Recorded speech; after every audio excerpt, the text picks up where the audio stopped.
TikTok, time to rock. Good evening, good morning, good afternoon to everyone who's watching from all over the world. It's your friendly neighborhood philosopher here, D Wood. And with me now, we got young Bob. AP is going to be jumping in a bit. I'm sorry, I'm grinning. I always make the mistake of looking over at the chat messages as I'm starting to talk, and then people say funny stuff. We got Red Letter here, says, got to give it to David. He's always on time to be late. And so anyway, yeah, guys, AP is going to be jumping in with us shortly, but we got young Bob here. Young Bob, how you doing? Feeling pretty homeless, which is a nice feeling. And yeah, you're you're still a teenager, right? Yeah, I'm 17 and genealogically kind of out there, considering everyone accuses me of being Bob's son. It doesn't help that I kind of right now have his setup of just being in a white room. But yeah. Yeah, it's funny you said 17. Then every ABBA song. This is before your time, man. This is before your time. But every ABBA song was about some 17-year-old, some 17-year-old. Anyway, so that's why they call you Young Bob. I'm guessing because you're young, but very interesting in that I've seen tons of stuff from you pop up on YouTube. Usually, you trying for a while. It was just you debating Muslims. Then it was you trying to debate Muslims, but they don't want to debate you anymore. And then it's just like them running to police whenever you start approaching to them, running to these super tough jihadis who are going to conquer the world. Police, police, help, help. Yeah, it was because I kind of transitioned into like online sophistry debates where you actually try to engage with like the substance. Then I went to Speaker's Corner and then realized that a lot of the Muslims in particular are kind of like charlatans, like like Mansour, Hashim. These people are all just playing an act. So there was a certain period of time where I actually tried to engage with them on their topics. They would actually kind of give me flack for my age. Then at some point I was like, you know what? Debating the actual topics aren't going to work. So let me just debate the person. So I'll just go through their scandals and then they'll say, oh, harassment. I was like, you know what? If they're going to use the police, why can't we do the same? So whenever they used to report me to the police, I would just say, well, he's called me like a T group, like a terrorist. So so I'll report him for a hate crime. So they've kind of exhausted that tool as well. Because to be honest with you, it's because I've got the tism. I don't really care about social conventions. So I'll just go up to them regardless of the consequences. Like Hashim, after the chat logs got kind of leaked, he kept on saying, well, I'm going to report you for harassment. He accused me of being on prevent. And I was like, you know what? Like, these things really don't faze me. I'll continue going up to you with the chat logs. And when they accused me of harassment, I just said to the officers, look, he's a public debater. He's advertised himself to discuss with anyone, in which case, if he arbitrarily decides not to discuss with me, that's faulty advertising. That's not harassment. And then I actually just went through the definition of harassment. Okay, it is the persistence of more than one occasion. I said to them, is Speaker's Corner more than one occasion? He's like, no, of course not. It's okay, not harassment. And then they kind of let me on with my day. It's actually more the left that you have to have an issue with in the United Kingdom, which is interesting. Well, they always seem to align themselves with the jihadis. Yeah, they're good friends. The left, yeah, it is, and you would think. I mean, that was the Iranian Revolution, right? You had the Iranian Revolution, so Iran had a king for like 26 or 2,700 years straight, and you had the mullahs. The mullahs, they wanted to take over. They wanted a theocracy. We want a theocracy, not this king. And the leftists, the communists, the socialists, they were all totally on board with getting rid of the king. So hey, let's get rid of the king, and then we'll have our leftist utopia, and socialism will win, and so on. So anyway, the leftists aligned themselves with the mullahs, and then they got rid of the king, and then the mullahs killed the leftists. And it's more just like within the West, Islam is exotic. The same flack you could give the Christians that the left typically do, you could give to the same for the Muslims in a more extreme case, right? Like, we're not the organization calling for cousin marriage, right? They are. But we still receive flack for not allowing for the marriage between one man and another man, right? So it's just that Islam is exotic within the West. It's part of this hippie generation that kind of endows itself in multiculturalism, which is absolutely fine. But you kind of see like this going on about like the tolerance paradox, right? It's tolerance for everyone until it's for no one, right? And this is kind of why I went into doing apologetics, then later like political activism. It's just because I suddenly found that being diplomatic with people that hates your existence, it just doesn't work. It never had been. So how long have you been going to Speaker's Corner? Or well, yeah, Since yeah. Give us give us your sort of life story in a nutshell. When you started getting interested in like apologetics, and then, like, did you just jump straight into Speaker's Corner, or how'd Yeah, that so work? like one day David would just radicalize me. I'm joking. So yeah, as much as the Muslims fantasize that I've been indoctrinated, that's not the case, unfortunately. But well, what happened is I was a drama student, and you find this with a lot of like American conservatives. They kind of become conservative because of drama productions. So I think that the projection within young people within this United Kingdom is that they come to Christianity through conservatism. Now, I'm not going to do the rookie mistake of instantly assuming every conservative has to be some sort of Christian, right? Which isn't the case. But what I'm going to say is that conservatism kind of leads into this understanding where we need to conserve something of some spiritual worth, right? So I was incredibly lonely. I tried to do some regrettable things. I went to drama school. I spoke on issues like transgenderism, like privately within the group chat. They didn't take it very well. They said some nasty things. Then I was like, sod it. I'm not going to be so diplomatic with these individuals. So when I was 15, I decided just to go to Speaker's Corner. And the way that I learn is just through assuming the mannerisms and the way of thinking of particular individuals. So at the time, I was just like watching Soko religiously. And yeah, I just kind of picked up Bob's mannerisms unintentionally, kind of started to do that. Then, Is that why they started calling you Young Bob? no, it's just because of racism. Oh, I had brown hair and I was white. so Purely, hey, he looks like a younger version of Bob. well, there was So a we'll call guy. him Young Bob. Yeah, there was a guy called Mini Bob, and he had black hair. But he turned out to be a Unitarian. Maybe it's not the best. I will say this for free. Please, people who are in my age demographic, please think very carefully of deciding to pick up this work. Do not find me a good template to copy, right? That would be like for Muslims to kind of template Muhammad. It's kind of like deep, it's not going to work, right? The reason why I say this is there's very few select people that are like me, and it's not a good thing. It's not something it's set out of ego. I'm just a really special case. And that's what happened with Mini Bob. He became a Unitarian because of his age. So it's incredibly like whatever you say that will get someone towards Christ, it can also get them away from Christ. And the same is true of apologetics, really.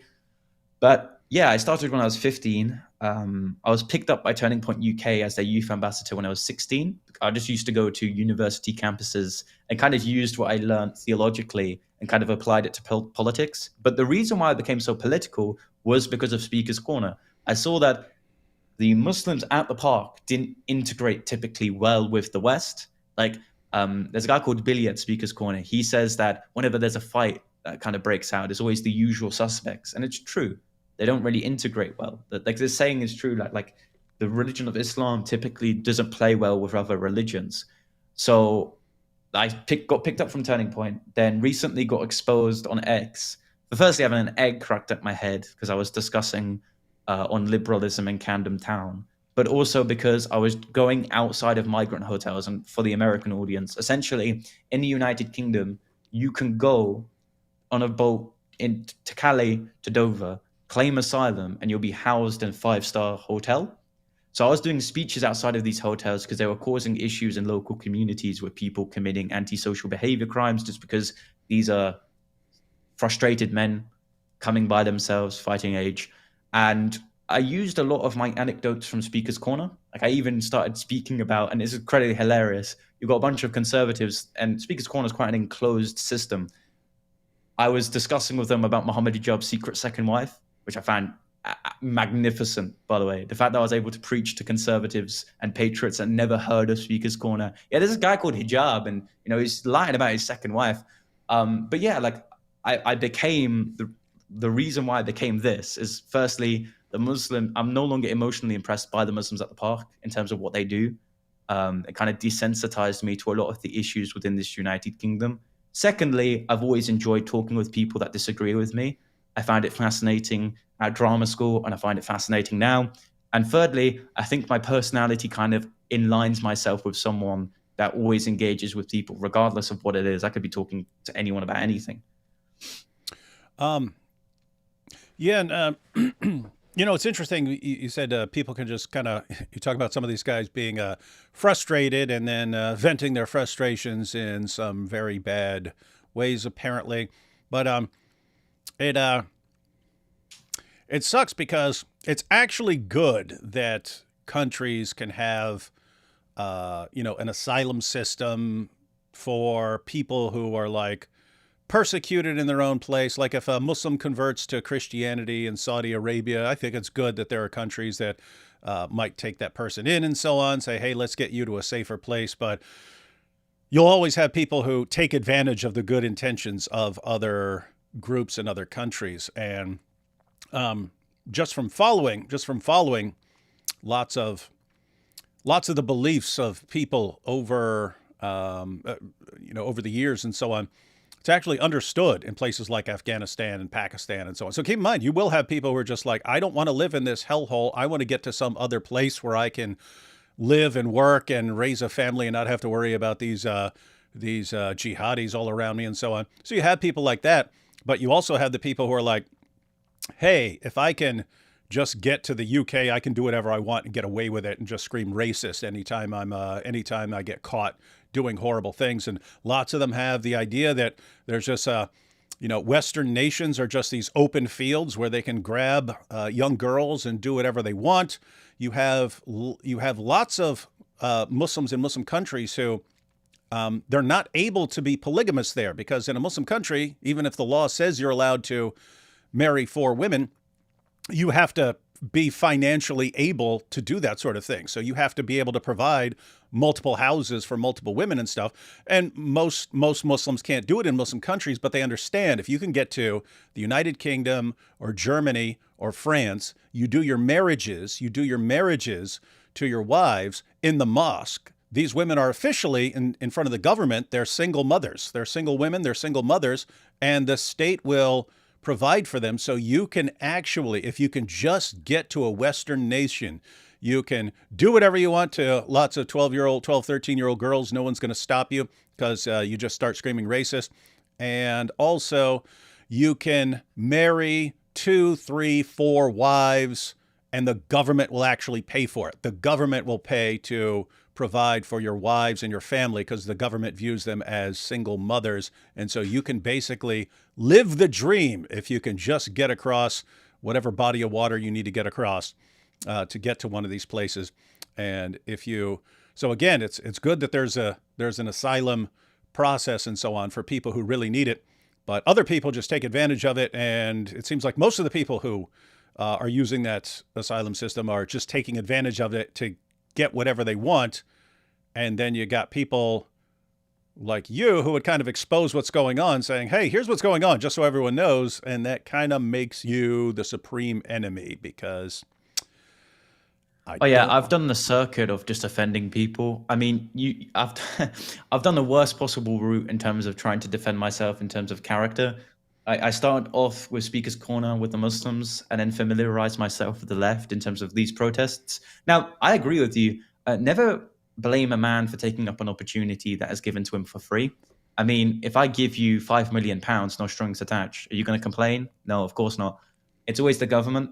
And that is the reason why you're seeing these cases. I mean, yeah, of course, there's always going to be Christians which face persecution within the areas that the UK don't even send foreign aid to. But then, of course, you have the 1% which just get baptized as Christians but secretly believe in Allah and then use that to claim asylum. So it's always a difficult one. But you can very obviously tell the ones that are here for a legitimate reason compared to those who are just trying to exploit women. Now, in terms of Sharia courts, I mean, the hijabs of this world, they just want to scoff down donuts in the actual Western court system compared to actually just deferring all of their legal proceedings to the Sharia courts. And that's really the problem. I mean, I commonly see in response whenever I do discussions online about Sharia courts, well, the Jews and the Christians, they all defer their like marriages to other legal bodies. Well, we don't think that Sharia courts in the same way that we'd think of churches and like the synagogues, right? Because we wouldn't defer every single legal proceeding to the church, right? We'd get married there ceremonially. We'd still get recognized within the government of the land. But Muslims completely detach themselves from the legal system of this United Kingdom. And that's kind of the issue. When you push multiculturalism and there's a particular culture that tries to prevail and segregate itself, and you see this from Speaker's Corner, Mansour has told me on camera that what he wants to see is the Muslims to have one section and the Christians to have another. And use that as a sample size and apply it to the United Kingdom. You have outpatches of societies which completely detach itself from government and Western civilization. And what? Just going back to the Speaker's Corner thing, because so he wants separate sections at Speaker's Corner. Yeah, like they've done this all the time on camera. I try to engage with them because look, my understanding is, well, firstly, there's no fruit in just talking to these individuals in isolation of the cameras, because at that point you're just essentially talking to an Islamic wall, because then they're going to change their positions, right? Mm-hmm. But in terms of the kind of following that they keep, imagine them seeing a 17-year-old winning a discussion over Mansour, right? Mm-hmm. I did this with hijab. The only discussion that's the main reason they hate you, right? You're an embarrassment to them, right? If you run up to them and can embarrass them on whatever topic they are, and you're a 17-year-old kid, and some of these guys have been doing this 20 or 30 years, you learn the Dawah script, you pick up the Dawah script, and you can respond to the Dawah script. Massively embarrassing. I mean, the only thing more embarrassing would be if it was like a teenage girl, right? Because then they're supposedly intellectually that would be they would view that as intellectually deficient and so on. But yeah, so I think, and by the way, I think that's part of the reason.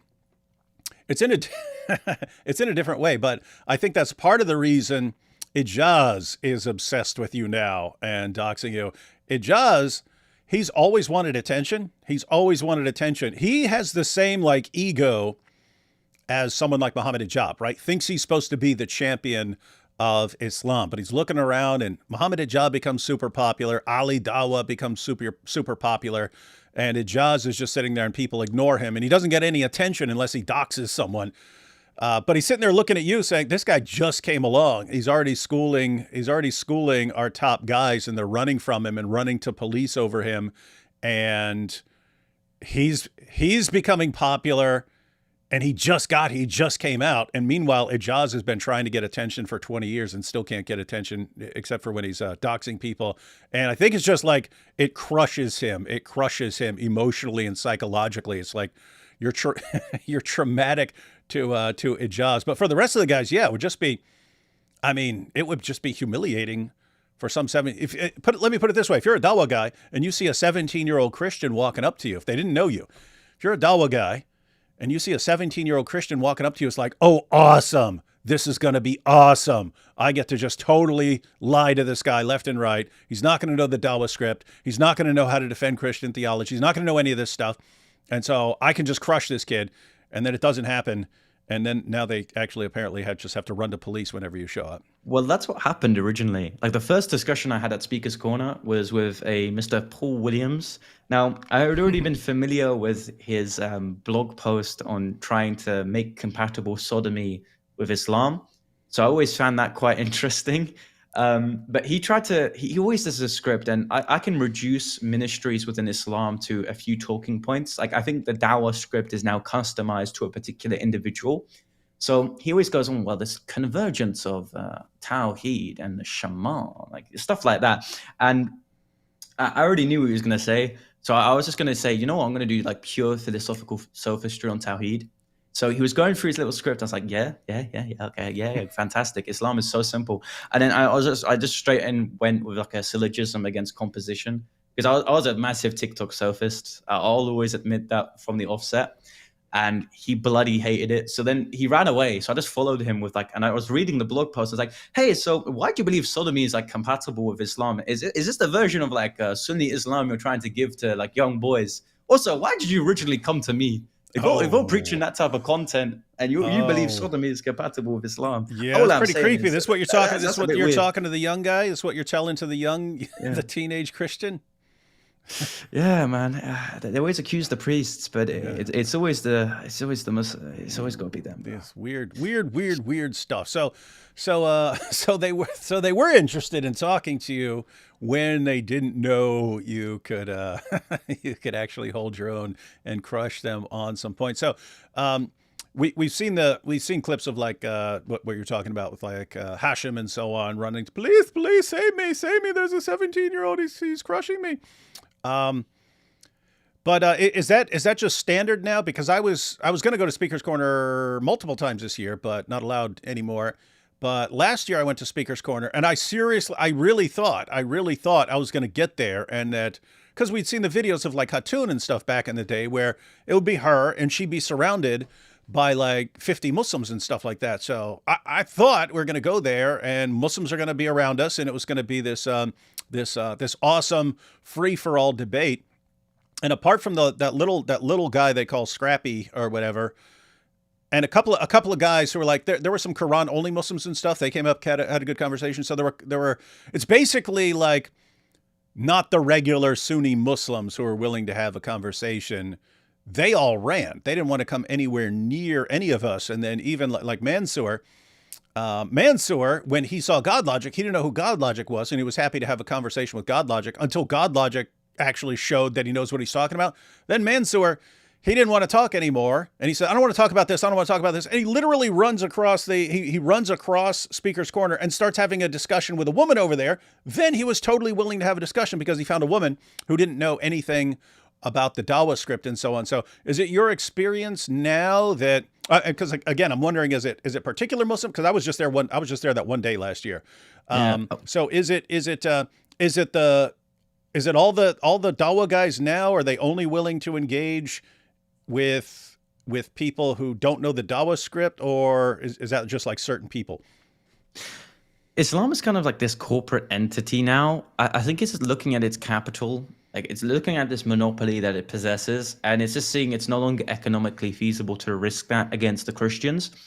So yes, there is a form of blacklisting, but also there's now this concept of defamation, right? So of course, naturally, as it comes out that these very pious Muslims were doing unpious things, they kind of want to deflect. And I actually think there's a genuine ignorance with Islam.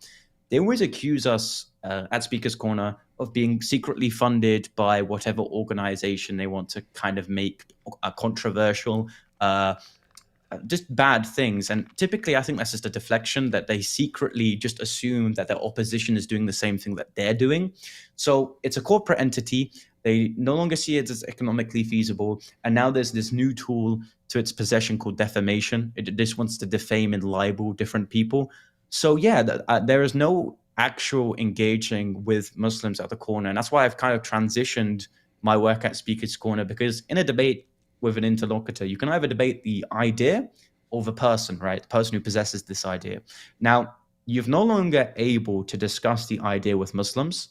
You can only discuss about the person, because it's way easier, even if you don't engage, if you just read the scandal of a particular dawahgandist, it's way easier to get that on screen and it even be transmitted by the Islamic channels, and people question, because they question the person, they also question the idea, compared to just speaking to an Islamic brick wall, because you can't really debate someone who's not going to engage with you, because a lot of the times, a lot of arguments are kind of premised around different questions or points that they kind of have to agree to then come to a conclusion. So it's incredibly difficult to now debate the idea at Speaker's Corner. The person is kind of what you ultimately want to go towards. And they have seems like there's plenty of material there. So we've got and it's not just the guys at Speaker's Corner. It's the guys. It's kind of all over the world. I mean, you've got Muhammad Hijab. He's like legend status for Muslims in the Dawah scene, and see what he's been doing. Like really, I mean, he's been saying super creepy stuff and defending super creepy stuff for years, and then it all gets exposed that he's doing it, and then he gets crushed in court, and now he has to start his MMA career to try and pay for all the legal penalties and so on. You've got it's becoming this thing where everyone wants to fake hate crimes against themselves now. Like Sheikh Uthman did it. He covered himself in fake blood and said the kuffar got him and stuff like that. And so you had him. You got Lily J now, like clearly staged. A woman throws a drink on her and so on. They're conveniently recording from multiple camera angles. She conveniently had all these people recording and so on. But you've got all these guys. It's like what works in Dawa is just an ability to get attention. But the people who are able to get lots of attention for themselves are usually like narcissists and so on. They're great at it. They're just naturally good at getting attention to themselves. So they do well in Dawa, but now it's basically a competition for who gets the most attention. And so what gets the most attention? Well, okay, if faking something against myself or faking a hate crime or faking something is going to help me get attention, then we'll do that. It's just part of being a da'i now. But then all these like scandals come out, like Sheikh Uthman.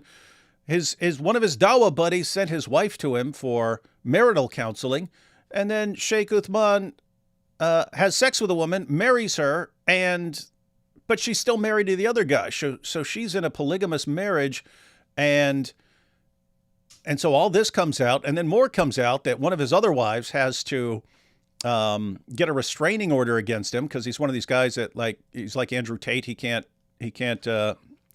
apparently can't get aroused unless he's like abusing a woman or something like that, choking her and things like that. None of this bothers their fans at all. Unless someone like Hijab becomes so much of an embarrassment that you can't bring him up anymore because it's just so much to pile on. Not in the Al Zut sense, but just so much scandalous information just piling on him.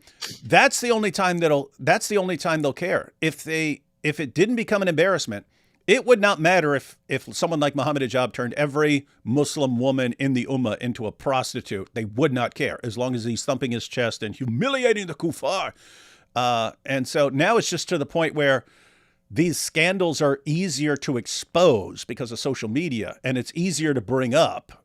And you just look, and they don't know what to do. They've been functioning where they can get away with anything for years, and no one cares as long as they're getting attention.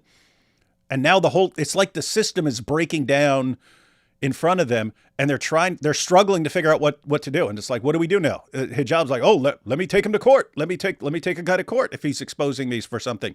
Let me try that. Okay, that didn't work. And you got the speaker's corner. Okay, let's go to the police now. Let's go to the police every time a Christian walks up to us and will say, help, we're being oppressed, we're being oppressed. It's like they're seriously struggling to figure out ways to silence people and to stop them from bringing this stuff up. And that of course, that's exactly what Ijaz was trying to do. Yeah, I actually think that on like the common Islamic laity, a lot of people, and this is because of course I'm young, like I'm now able to experience like people in my college, for example, like the Muslims there, because there's so many of them, what they think about these people that I'm engaging with. And I'll tell you this for free. Typically, when you have spokespersons on your religion that admits to inflammatory things actually existing within your holy text, you start to not like them very fast, especially with Hijab. Like I actually spoke to Hijab the day before his scandal came out, which was very fortunate. Allah had blessed me that day. And going on from that, I had like a bunch of Muslims from my college, like literally rant, firstly, before the scandal came out on how he admits to these things actually existing within their religion. And secondly, why he shouldn't be a dahi if he's embroiled in these scandals. And it just demonstrates that outside of this enclosed system at the corner and their supporters, which of course have very thick pockets, a lot of Muslims don't like it because Muslims, as much as the West is being changed by Islam, Islam is also being changed by the West in some degrees. So when you say things that are anti-Western, a lot of Muslims on the laity level don't like it. So there is a degree of hope there. There's a degree of change if they keep on exhausting their tools to kind of make people out to be dishonest and it kind of backfires on them, like with Hijab, like with Ijaz. it's going to backfire them immediately, the supporters that they have. And I think that these dahis are almost running a cultist system in the way that you either extremely love them and you dedicate yourself to them, or you extremely reject them and what they teach. So I think that's a point to be made. Secondly, like with the point of Ijaz, well, look, I firstly appreciate that he's using the information of my transgender auntie because it demonstrates the point that Hijaz is allying himself with an individual who cut her breasts off. So thank you, Hijaz. You're demonstrating that only does Paul Williams agree with sodomy within Islam. Hijaz agrees that instead of Allah cursing the man who dresses like a woman, you in fact can do that. They always make that alliance, right? I mean, you look at you got a different system over there, but here, the U.S., you look at and it's weird because it wouldn't, if you didn't know it and you didn't know the history of it and you thought, okay, who are Muslims going to be more aligned with, like conservatives or like progressives and LGBT? You'd think they'd be more aligned with conservatives just in terms of certain beliefs about right and wrong and so on. They always go with the extreme progressive fringe, and the real connection there seems to be both groups are trying to tear down the entire system, and so they align themselves like that. And I think that's connected to what you were saying earlier about people who start rethinking Christianity. It usually has something to do with there's a connection to conservatism and so on, and it's not because like conservatism is like it doesn't have to be associated with Christianity, but it's more along the lines of, hey, there's all this stuff and it's trying to tear everything down. What are they trying to tear down? It's like, oh, okay, the traditional pillars of our civilization. Well, what is that? And then they start, oh, okay, if once you start saying, hey, maybe there's stuff that needs to be defended and so on, well, guess what? All that stuff is connected to Christianity. And so, hey, maybe Christianity isn't as bad as all these people are screaming. And so maybe I need to take a closer look at Christianity. And so, yeah, I guess if you look at what everyone is attacking and you think I want to defend it, and then you find out, oh, this has a lot to do with our Christian background. And so people start checking that out a little more. Yeah, I agree. Just quickly on that point, in the UK general election, interestingly, you have a few more split factions within the left. And you would think the Muslims would move towards the political parties that are kind of against the LGBTQ. And you find this in the left with the Workers' Party, but they're all moving towards, and of course, this isn't to say anything on Israel and Palestine, but if you're on the left or you're on any political party, regardless of their foreign, economic, or social policies, if you support Hamas, they're instantly going to go towards you. So I think that Islam is forming this voter bloc, and it's incredibly anti-Western.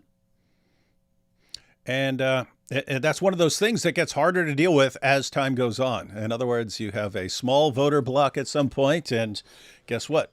A couple of years later, that's a bigger voter bloc, and eventually you get to a voter bloc where you're going to have a problem. You're going to have some serious. I mean, you already got problems, but it's going to be much harder to do anything about in the future. And so I think a lot of people are catching on and saying, hey, we gotta deal with this stuff right now. And so, yeah, anyone who's jumping up and saying, yeah, we're going to deal with this right now, that would be you, then gonna be a big backlash. What's interesting about, like, because it's just fascinating with hijab, with the Speaker's Corner, Muslims, with Ijaz and so on. There's just this absolute obsession with controlling what other people can say and what they can do. And it's just built into their ideas that we're superior. I mean, from their perspectives, they're like, we're superior and we have to be controlling them. And then you see these people running around and they're challenging Islam and questioning everything these guys say, and they can't deal with it. Matter of fact, Hatun has pointed this out before. She said, in Christianity, the emphasis in the Bible is defending what Christians believe. So apologetics, 1 Peter 3:15, it's a command to do apologetics, a command to be able to be ready to give a defense for what we believe. In Islam, they've always been focused on offense, attacking every position, saying every other position is wrong. And so you've got this, and that's been the dynamic for the past several decades. When you have Christians and Muslims interacting, Muslims are attacking. They're attacking the deity of Christ. They're attacking the Trinity. They're attacking the Bible. They're attacking all these things. And Christians are doing what? We're trying to defend, trying to defend, trying to defend. But then eventually you get to a point where Christians say, actually, hey, let's look at your stuff. And Christians start criticizing Islamic beliefs, and Muslims start getting really, really uncomfortable because they're not used to having to defend this stuff. They're not used to having to defend Tawheed or the Quran or Muhammad. I mean, just think about that. If they really thought that Muhammad is obviously a true prophet, it's just clear. He's got the mole on his back. He's got all, he's got the prophecies in the Bible. They should want to debate whether Muhammad is a true prophet all day, every day. They won't touch it. They should be wanting to debate whether the Quran is the perfect speech of Allah day and night. They don't want to touch it. But why? Because they just don't know how to respond to criticism. And so they come to places where all of a sudden people are allowed to criticize and question and challenge them. And now people are actually learning how to respond, and they don't know how to defend it. And so what do? They're trying they're going down a list. So it's, anyone who disagrees with us or questions us is an Islamophobe and a racist. So we'll use that for a while until that stops working. Then it's, let's try and sue them in court if they say something about us. So that's not working. Just ask Muhammad Hijab. Then, of course, you had these guys running to police, save us. They had the media on their side, all this politicians on their side, trying to get laws changed, Islamophobia laws, so that then no one can criticize Islam, because then it'll actually be illegal. And of course, the doxing. Well, in addition to the constant threats. So that used to be how they did it when I was getting started, like 15 years ago, 20 years ago. It was just, you're saying something, we're just going to shower you with threats all day. Every time you open up your box, it's, we're going to kill you. We're going to do this to your wife. We're going to do this to your mom, all this stuff. We're going to do this to your kids. And that's every day. And they thought that would work. And it would work with certain people.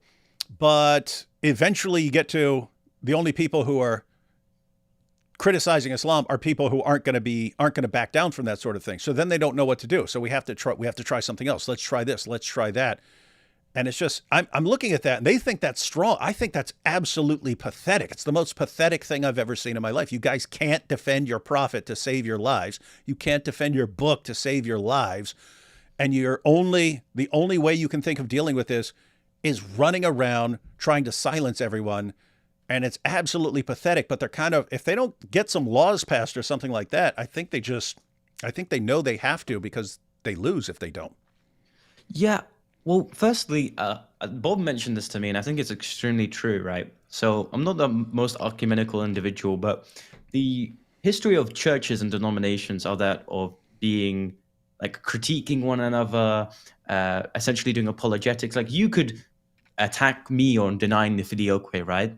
But of course, we can have a civil discussion on that. Now, take it back to the Mu'tazilites that simply disagreed that, well, the Quran is not the eternal word of Allah.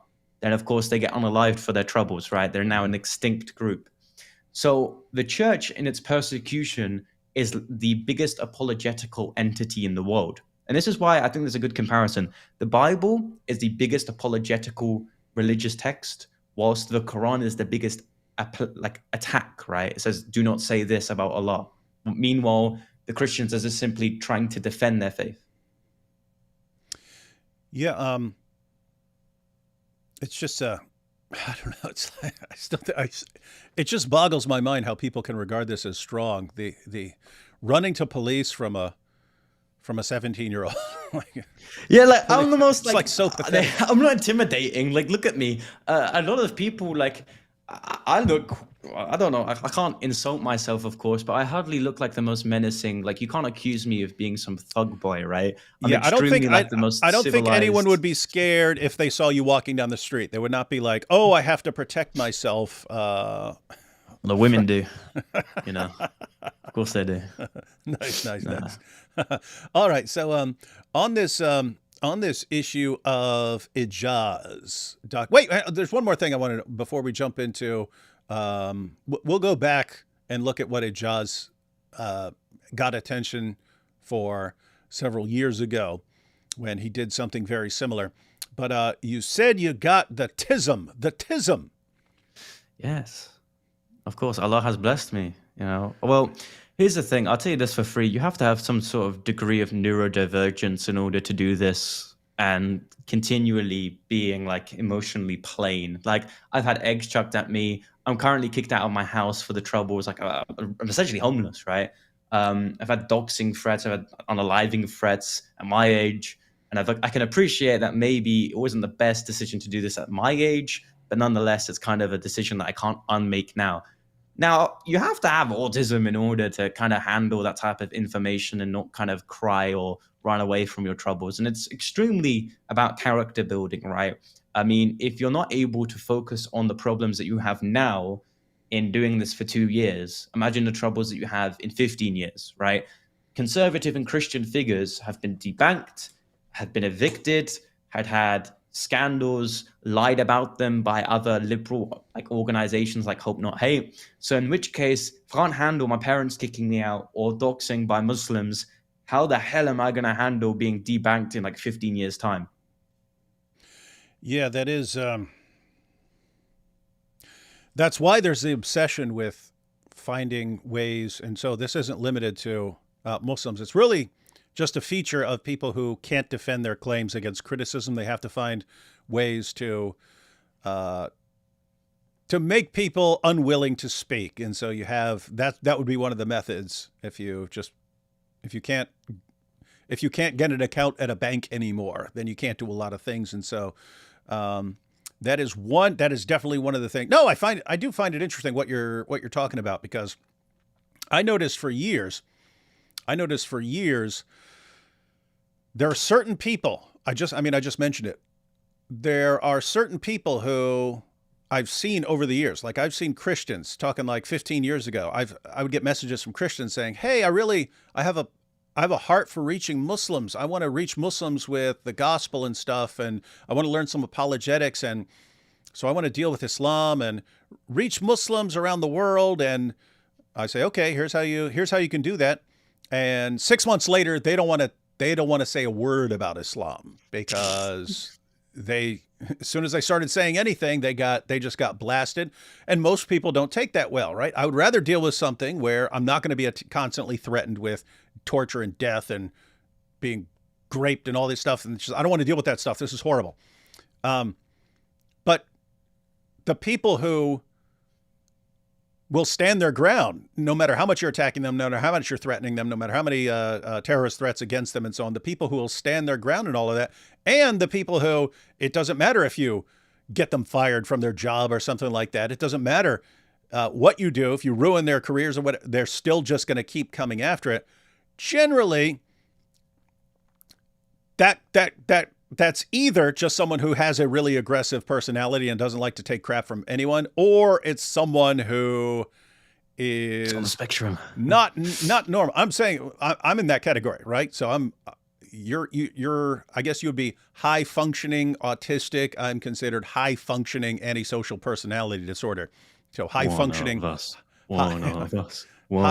psychopath and so on. But see, they've got the tactics, they've got their standard bag of tricks that they use to make people shut up.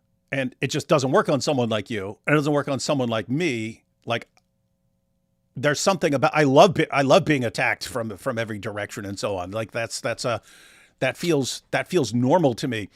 And I don't feel normal if I'm not being attacked. Like I must be doing something wrong if I'm not constantly being attacked and so on. So yeah, the Muslims not trying to unalive me for my troubles. I must not be doing the right polemic against their religion. I see it because look, we've come to this expectation now that if you talk meanly about their prophet, or you mentioned some statistics about 78% of Somalians claiming housing benefit, look, you're going to get troubles for saying these obvious facts. And look, I'm not suggesting now. Here's the issue I always have with people, right? Like, and this is what you said as well. The threshold of, and this is why I don't consider myself smart. The reason why you see outliers like me is that you just said you don't consider yourself smart? Yeah, of course not. Okay, go ahead. Okay, good. So the access of information due to the internet is that you can have someone with an informal education from like Discord or whatever. I know that sounds quite brain rot. compared to someone who's done this for like 15 years. Take like someone like Paul Williams, right? And they can be in the same league with one another. The difference is just in the generation that they were born into. So you're going to see people like me come out to the woodworks, and you already do. It's just unfortunately the individuals who are online stay online. Meanwhile, I've always seen this practical aspect of, well, instead of going on like the Discord basements and discussing with people that will never really have their mind being changed, why not I just use this information that a nice Discord wizard has given me and kind of translate it into this practical degree of like evangelism and also debating politics, because there's so many opportunities out there. You just get off your lazy ass. Like that's the biggest prescription for anyone that wants to message me like, how did you do this so quickly? Just get off your ass, man. Listen, I was part of Turning Point UK, strangely, because I was outside of the embassy of Azerbaijan protesting against the government not responding in any way against the persecution of Christians. So if you get off your ass, you can randomly find good opportunities there. Well. Look what the cat dragged in, ladies and gentlemen. Look at that. Look at that. What Can is I this, appreciate man? something? Yeah. Apostate Prophet, I was at a conference with him the other day. I was speaking for him for like half an hour. It only took someone else who he met the day before to tell him, yeah, that's young Bob, until he put the two dots together and was like, oh, I've heard of you. I appreciate that, Apostate. Really. Thank you so much. That is true. We met at the conference, and he came up and he talked to me, and we spent quite some time together. And then I think, who was it? I think it was David. Yeah, it was David Notwood. He came up to me and he said, hey, young Bob, how are you? And then it dawns on me. I'm like, wait a minute, you're a young Bob? Put the man to the face, or the boy to the face. But young Bob's response to me was like, well, I thought it was obvious. I'm not egotistical. I was like, what do you like? I don't know, like, I don't know if you're like narcissistic. I don't know if you have like some sort of celebrity complex. So I didn't know if like you wouldn't respond to people you just don't know, because I don't know who you are personally. So I was like, do you not think it's obvious if I just randomly go up to you and just start discussing on your orthodoxy? But this shows that I just talk to anybody. You see, I didn't know that you were important. I didn't know that you were a celebrity. How dare you not know who I am? See. Yeah. That's fair enough. Yeah. Now we know that Apostate Prophet is not an egotist like the Dawagandists, right? Like he doesn't have to be like the sheikhs who are kind of escorted by security in limousines, which is always a good quality to have as an Orthodox Christian. He's kind of an egotist, but just a different way. Yeah, different way. Just in different ways. Yeah. Different ways. Hey, did you look into whether it's legal to have an underage person on screen here while doing a live stream? No, Islam says it's fine. Yeah, it's all good. Oh, yeah, he's like a grandpa by Islam standards. That's true. Dancing queen. Hey, young Bob, you were mentioning that you're basically homeless right now. Yeah, so what I'm going to do is I'm going to try to sell myself like every single mosque project. Hang on, one second. So before you even tell people about that, what would be the best way for people here to support you? Is that like Patreon, or I see I'm on your Twitter page right now. Is it this cross and corner donate button? Yeah, I'll quickly explain. So essentially, because my parents kicked me out, and whenever you're a young kid and you want to make money, you just lie about your identity. I can't do that on like GiveSendGo or GoFundMe. So I have a website that was kind of used for my activism work, which I directly benefit from. So go on crossandcorner.org/donate. You can kind of help me there. That'd be greatly appreciated. I'm going the to best add way to get to me. I grabbed the link, so I'm going to add the link to the video description. Support young Bob here. And link there. So guys, you got a 17-year-old. He's been absolutely crushing the Dawagandists, causing them to flee in terror, running to police like a bunch of scared little girls. This guy's coming in and we can't deal with him. Yeah, so he's 17. Imagine what this young guy is capable of in the future. Good guy to support, I would say. I would guess this would be, if you wanted to decide who to support, this seems like a good young man to support, especially since he's in kind of a transitional phase where he's still young, but he's been kicked out and he's having to scrounge around, and he's still not even technically an adult yet. So this would be a good time to help him out for a while here. I'm a man, David. What are you talking about? Yeah, I Get know. out of here, man. Yeah. It's like so let's see. So all right, we're going to talk about Ijaz now. We're going to talk about Ijaz. And Hey, why is Saif talk in the chat crying, man? What is going on? yeah, I thought that. I saw Saif talk, and he said, "Don't make fun of Muhammad." And I was about to start just blasting Muhammad, but I looked, and it's not even his real. It's not his real account. It's a fake account. That's why I didn't care. But the thing is, the handle goes back to the actual @Saif talk, which is the actual real @Saif talk. I don't understand how that works. Yeah, I Saif is the clicked best on, I of clicked on go to diseases. channel, and it came up a channel that was made like a month or two ago. It's So sometimes that could just be someone who's trying to get us to make fun of Muhammad. And they're like, let me pretend to be Saif Talk, telling these guys not to make fun of Muhammad just so they'll start making fun of Muhammad. And so it's actually not even a Muslim a lot of the time. But, Wait, why did your parents kick you out, young Bob? Okay. So I've been doing this for 2 years, as I said. Like parents typically, they were supportive in that my skills were being put to use, but that was as far as it went, just because, look at it from a parent's point of view, you're putting your son into risk. So they were like, we agree, there's some things that you ultimately can't do, but if you can make this economically feasible by your second year in college, like for example, you're able to do this like a full-time ministry work, you can quit your McDonald's job, which I've now had to do due to the fact that, where I'm currently being housed right now is incredibly far from where my home was and my work was, obviously. But yeah, I have a transgender auntie. She actually left our house because she believed that us supporting Brexit to leave the European Union was far-right thuggish behavior. So incredibly weird situation, like to leave a European convention is somehow comparable to being part of the far right.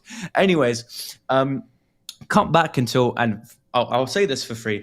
Tommy Robinson, I greatly appreciate you contacting me just to see how I am. But after he started reposting a lot of my content on X, she kind of caught wind of my moves out there in the political and religious scenery. And my parents caved in. They said, you can either stay and you can have the police and Prevent put on your back. And Prevent, by the way, for the US audience, is an anti-terrorist watchdog organization. And essentially, because Islam is so high on every single terrorist watch list, they tried to fluff up the far-right numbers by decreasing the threshold of what they consider far-right. So being a nationalist, which of course most people are if you ask them, is considered potentially a gateway to the far-right. I've had people be labeled a threat to British democracy by Prevent, saying I'm Israel high. So you do see problems with censorship on the conservative front. So they gave me that, or I could just leave. And I was like, you know what? I really like this work. I think it'd be a good character test. Also, I wouldn't want to be like essentially banned from working in the public sector because I got reported. So, you know, I'm just going to pack my bags and leave. Cut back. This was like a week ago or so. And I went public with it because my auntie doxed my information. I was like, you know what? I don't want to like put it in the center of everything. I'd rather give it some time. I have no animosity towards the people within my own family because I'm unlike them. I don't dox supposedly vulnerable, groomed people into fascism. I gave them the ultimate. I said, look, give it a week and then I'll post it. So I posted it. I explained my situation. And again, the support has been immense. Thank you so much. If it weren't for the fact that I kind of had been doing this for the longest amount of time, I'd have probably been sleeping on the next underpass. So like, God bless everyone who's like given their support. It's greatly appreciated. And what you're going to expect from me is consistency. I really want to continue doing this if it's either for Turning Point UK, at Speaker's Corner, or my own, like, I don't know, journalistic work, if you want to call it that. Yeah, guys. Wow. So link is in the description box. Be sure to sign up to support young Bob. In fact, I'll go ahead and say it. If you're like, I can't support this young guy because I'm supporting the apostate prophet, you have my full permission to say, you know what? I'm canceling my support for the apostate prophet, and I'm going to support Young Bob instead. You have my stamp of approval and my blessing upon that, everyone. I agree. So that's good. That's good. That's good. Thank you, apostate. You're really trying to sell this fake humility on you. Indeed. Okay, so we wanted to talk about Ijaz doxing people. Let's take a couple super chats real quick, and then Hold up. I have one more question. Wait.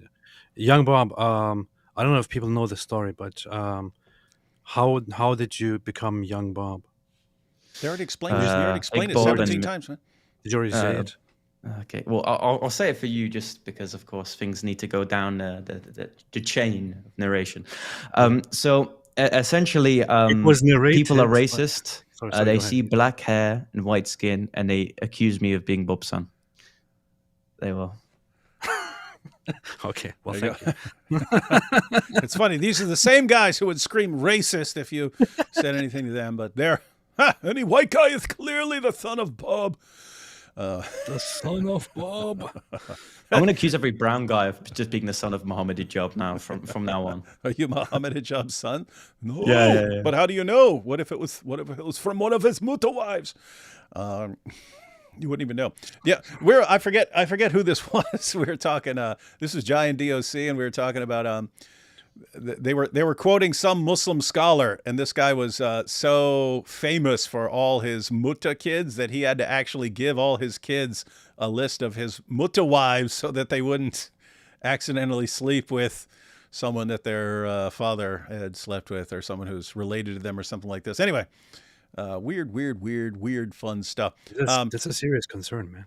Yeah. Trav Matthews says, didn't Blogging Theology, so that is Paul Williams, call out Ijaz for this a few years ago? Yeah, we're going to check out the video.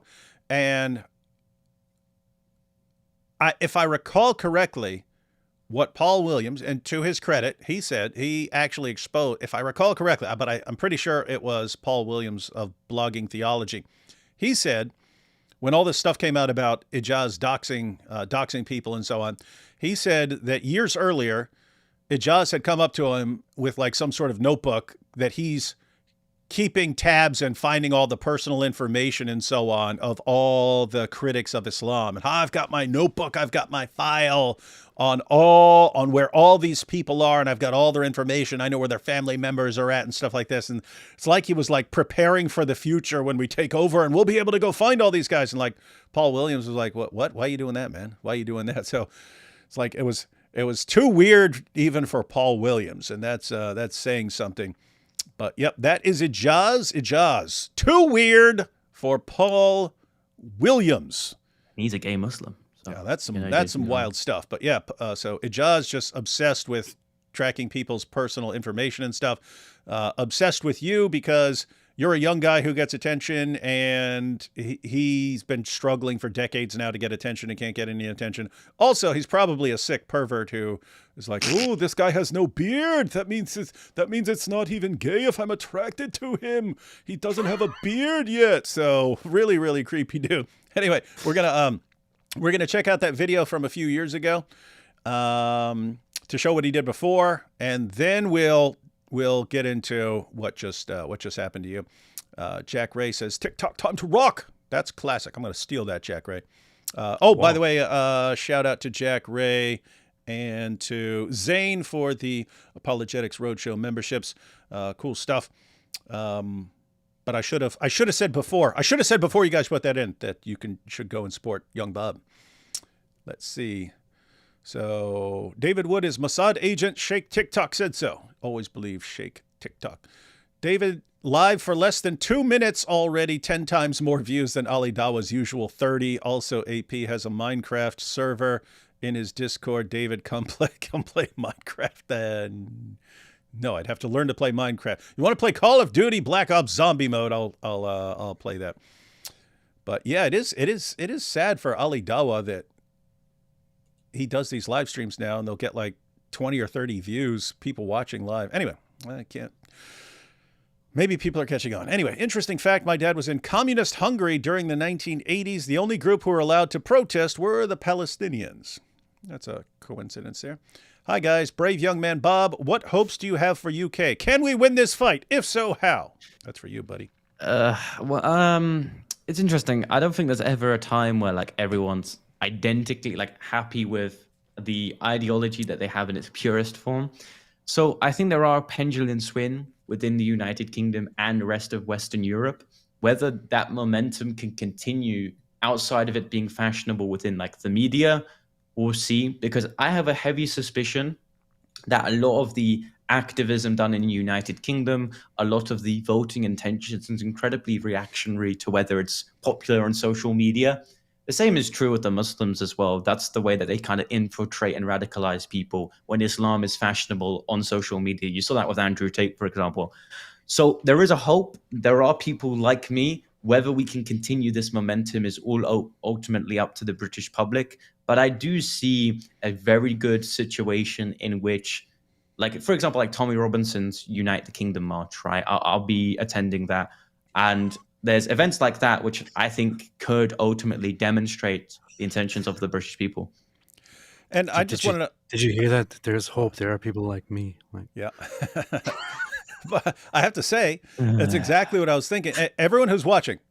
So I've made a couple of videos recently where I'm talking about like sort of reading people to find out what the weaknesses are, what the weak spots are. And like people are constantly giving you information and so on. But think, everyone is flipping out. Oh, what are we going to do about Islam? Oh no, what are we going to do? These guys, they're going and preaching dawah. They're praying in the streets. They've got the highest birth rates. They're taking over. Look at what they're terrified of and do that. What are they terrified of? You've already seen some of the things. Young Bob here is showing you exactly what they're terrified of. They're terrified of a 17-year-old who knows the dawah script and can school them on it. They're terrified. They'll run to police. Look at Muhammad Ijaz. Why does he try to sue anyone who they can't handle criticism? If I saw a group that under no circumstances can deal with one word of criticism and they have to try every version of gymnastics they can do to silence people from I'd probably start figuring out what they're so worried about. Why can't these guys deal with criticism? You want to know how you deal with Islam? Yes, there's all sorts of things you have to deal with. You have to deal with political issues and terrorist threats. And there's all sorts of stuff you want. What actually will make Islam crumble is a bunch of Christians learning to defend against the dawah script and learning to criticize Islam and learning the Islamic dilemma. Islam will crumble. In other words, get an army of young Bobs out there. You win. You win. It won't be over. There'll be a bunch of tantrums. There'll be violent backlashes and so on. But that will make Islam crumble. It's all right there. It's all right in front of people's face. Here's what I don't. Oh no! What are we going to do? Islam's going to destroy our civilization. Well, you could get a book or read an article or check out some videos and learn this stuff and go share it, and that would solve the problem. And I just have to say, if Christians and other non-Muslims are just too lazy to do that basic step of dealing with the problem, I don't know, then you're in trouble. But guess what? It's pretty easy, guys. It's pretty easy to deal with this stuff. Let's see. For months, I thought young Bob is Bob when he was young, and all these videos are old. I was like, why do they show old vids? So he thought these are actually Bob from Speaker's Corner when he's young, and all these old videos are resurfacing. They're like, wow, he was awesome even when he was young.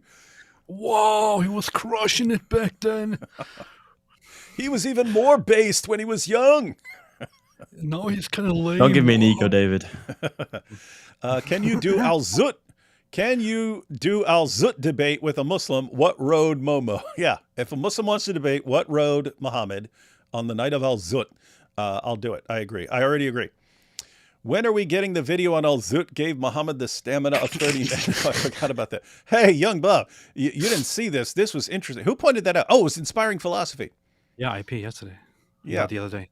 Yeah, so young Bob, we got these stories about Muhammad and the men of al-Zut. Yeah, I know. I used them at Speaker's Corner. Don't worry. Oh, nice. So we got the story about Muhammad and the men of al-Zut. Then you have these passages about Muhammad having the sexual strength of 30 men and so on. Inspiring Philosophy. He was just talking about something else in general. He said it was a belief. It was a belief. He said he's going to get me the sources. He said it was a belief in the ancient world that you could actually like inject your manliness into another person, right? And so this is part of the process. Getting banged by guys and stuff is like making you more masculine and stuff. I was like, wait a minute. If you can actually show me that belief was anywhere near Arabia, that kind of makes sense. It's Muhammad's out in the desert getting banged by these guys to make himself more of a man. And then this gave him the sexual strength of 30 men and allowed him to go and do all this stuff. So anyway. Muhammad roids, bro. That's how you kind of got jacked back in the day. Yeah. Oh, Zutroids. Oh, man. You know, Muslims would be drop shipping that if that was an actual thing. Yeah. Oh my goodness. So someone says, does this guy have a channel I can follow? So yeah, do you have your own channel? Because I always see you on like other people's channels. Yeah. Speaker's Corner. Young Bob Studios. Don't expect much from a homeless guy. But yeah, I post sometimes. All right. So there.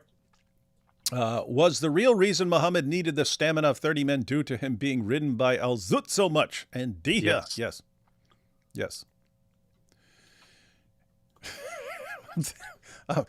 This is messed up. I'm thinking of doing like a commercial.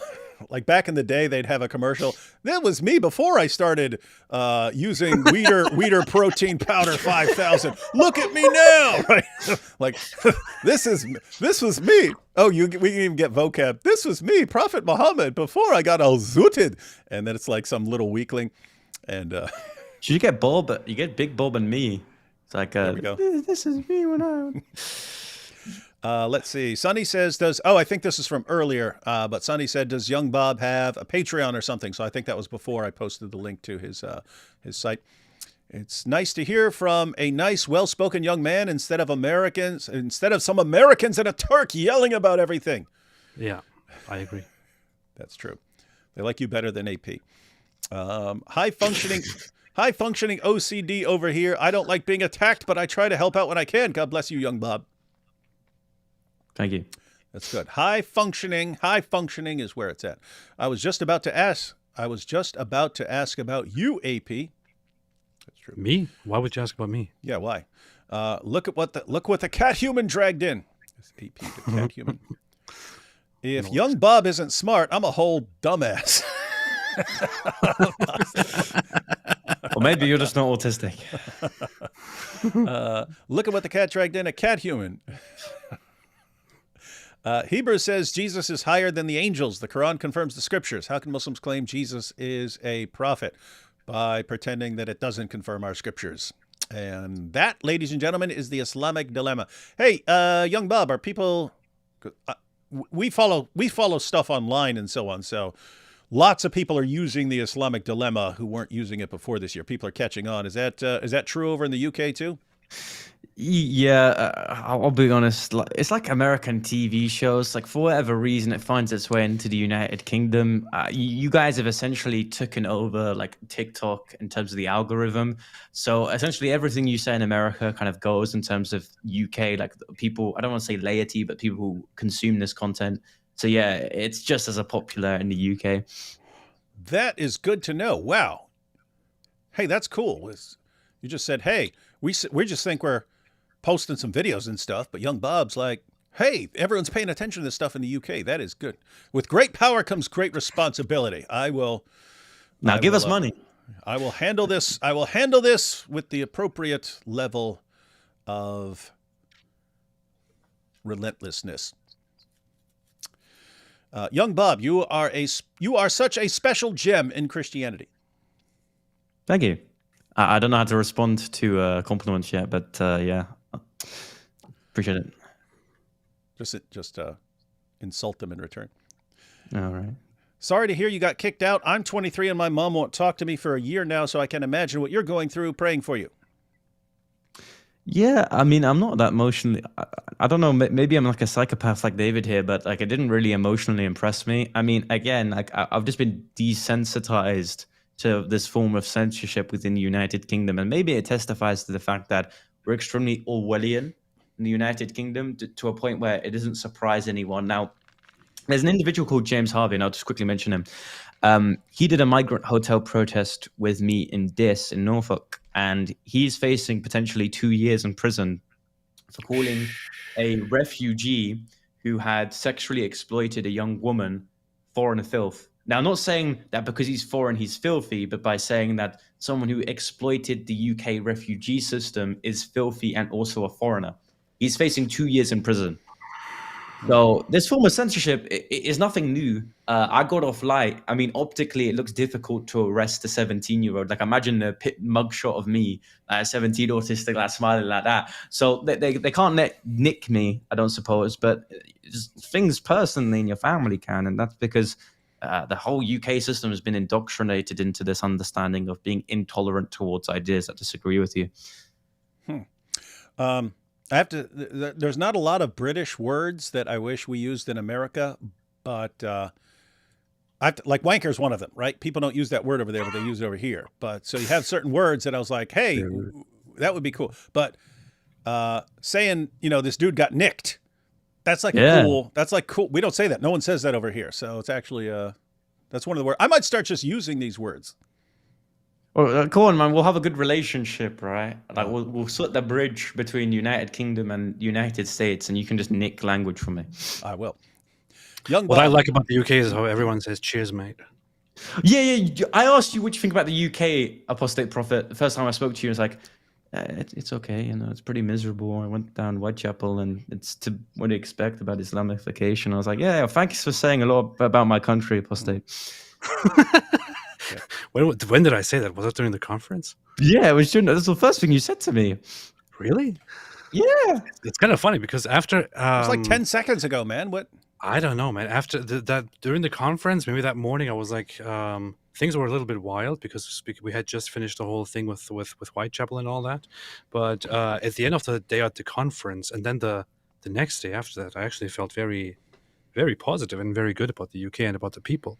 In fact, I even recorded a little video which I kind of want to put out in with some edits in which I expressed how I feel very sympathetic toward the fight that people are putting up now for the UK, and I want to help and all that, and I actually take back some of the stuff that I said because I feel that a lot of people are fighting for the UK, and it makes me proud to see, actually, so yeah.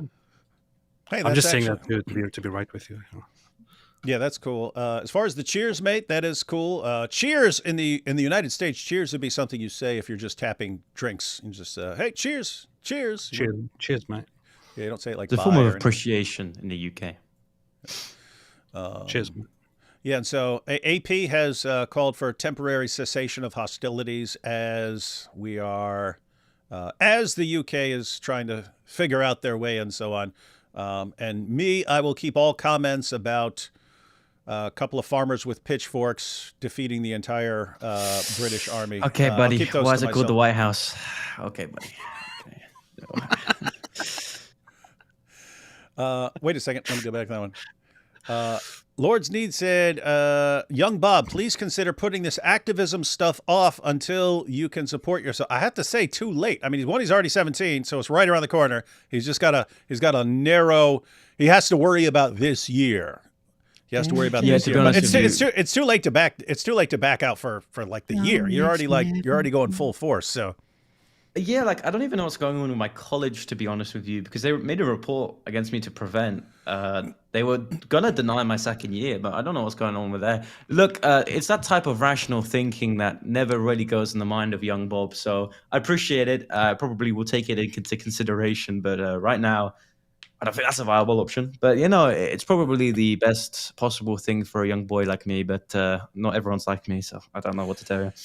You need to seriously start just dialing up anytime anyone disagrees with you or criticizes you, just instantly, what are you doing? I'm autistic. I don't know any better. And no, that's annoying me when people say that, man. I would be shouting that from the rooftops every second. I'd be like, listen, here are 77 reasons your religion is false. Well, let me respond. Oh, look at him attacking me. I'm autistic. I would totally do that all day. Probably what Muhammad did at his time, to be fair. Like, he probably just said, well, like these critiques about why he's not a prophet. I'm just illiterate, like probably something like that. I'm just illiterate and I'm getting banged in the desert by Al-Zut. They banged me. They banged They me in the banged desert. me in They the banged me in desert. the desert. They banged me in the desert. It'd be funny. Hey, we need a Life of Muhammad movie where it's him just using that tactic his entire life, and he actually takes over. Like no one can criticize him because he's like, they banged me in the desert, and I'm illiterate, and they're like, oh, we can't criticize this poor guy, and then he takes over. Robin Hood said, I thought AP had shaved, and that was him all along. Bob, 60-year-old man here, proud, impressed, and happy for you. Keep it up. God bless. Thank you. Thank you. Wait, young Bob isn't Bob's son? Adoption, maybe? No. Yeah. Father, why did you kick me out of the house? Think about that for a second. Yeah.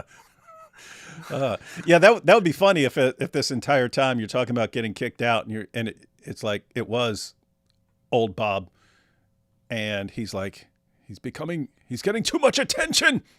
He's getting more. Like I'm becoming too big for Bob. That's actually kind of fun because like Bob, very much big respect for him, but he's not as political as me. So when I started engaging in politics, they didn't know who Bob was. They just know young Bob. And the people, now people are like, oh, we know Bob. Yes, we know Bob. We know the great young Bob. It's like, wait a minute. No, I'm talking about Bob. Who? There's a first Bob. That's crazy. Let's see. We have God Bless You, Bob. Watch Little Milk Bar. Watch Milk Bar TV Tucker compilation. It's amazing. I will check that out. Milk Bar puts out awesome stuff. No one makes better compilation videos than Milk Bar. Nice to see you all, and Young Bob. See you Sunday, Young Bob Studio. Oh yeah, Actually, Sunday I'm Speakers doing Corner. I'm doing a speech at a little event in Southampton at a migrant hotel. So I'm growing too big for Speakers Corner. I'm doing what the Muslims do: transition my career, not relying on Speakers Corner and doing things outside of it. Jokes aside, I won't be able on Sunday. I'll be doing something else. Be fighting age economic migrants, unfortunately. So Bruh says, did someone say Al Zut? Oh, someone used my idea. They've got the guys in the front row of the church who have Al Zut shirts on. Oh my goodness. That's the picture here. Bob is young. Can I offer McMutta meals? Oh, that's a guy imitating a Dawa, a Dawa troll. AP, I challenge you to cat human mubahala. Do you accept? I accept. Culture pushback from US to UK. One of us, one of us, one of us. That's true. Either be a wanker or a master debater. What is this? People are weird, man. Oh no! That's in reference to like the South Park episode on Turning Point USA. They call Charlie Kirk the master debater, and it's Cartman just in his bed. And of course, we know what that word means when you add it together. I've been using that joke for years. I actually invented that. So the first time I said it by accident. It was right before a debate with Shabir Ali in Chattanooga, Tennessee. And I was speaking in the church. I was speaking in the church either before the debate or after the debate, the day before the debate or day after the debate or something like that. I was speaking in the church and was in the pastor's office. And then I had a friend there. I'm in the pastor's office and he's like, hey, I don't know anything about these debates and stuff. So what's going to go on? Are you going to crush the guy or what's going on? And I go, well, the thing is, if you have a really experienced debater, it's kind of hard. He's not going to get crushed. I said, if you take a master debater like Shabir, right? And I wasn't even thinking, right? I wasn't even thinking, but you saw these guys' eyes like light up when I said something like, they're like this when I said master debater. And all of a sudden my friend goes, well, that's not what I would think of when I think of a master debater. And I'm like, oh, you had to say it, man. Anyway. So, yeah, that's an old thing. Apparently, South Park stealing my accidental jokes. You already mentioned Tommy, but invented it. Yeah, he privately DM'd me. He's been supporting me ever since I was made homeless. So, look, he's admitted that the previous ways in which he engaged with the people he's trying to do investigative journalism to was wrong or misunderstood, or there should be a degree of wisdom applied there. But I can honestly, wholeheartedly defend Tommy just because personally, he seems principled enough and it's consistent with his media portrayal. So no, all I can say is God bless Tommy Robinson. I hope like apostate prophet he comes to Eastern Orthodoxy. But like we can settle on Catholicism if that's the whole thing with his rosary coming out of prison. Very, Yeah, very he's nice. a Irish background or something like that. So that would Wait, you're kinda- Orthodox? I told you this What, during the I just told you the 17 times. I'm just kidding. I'm just kidding. All I right. remember that. Watch, next time he talks to you, he'll be like, wait, are you Orthodox? Wait, are you autistic? I'm like, yeah.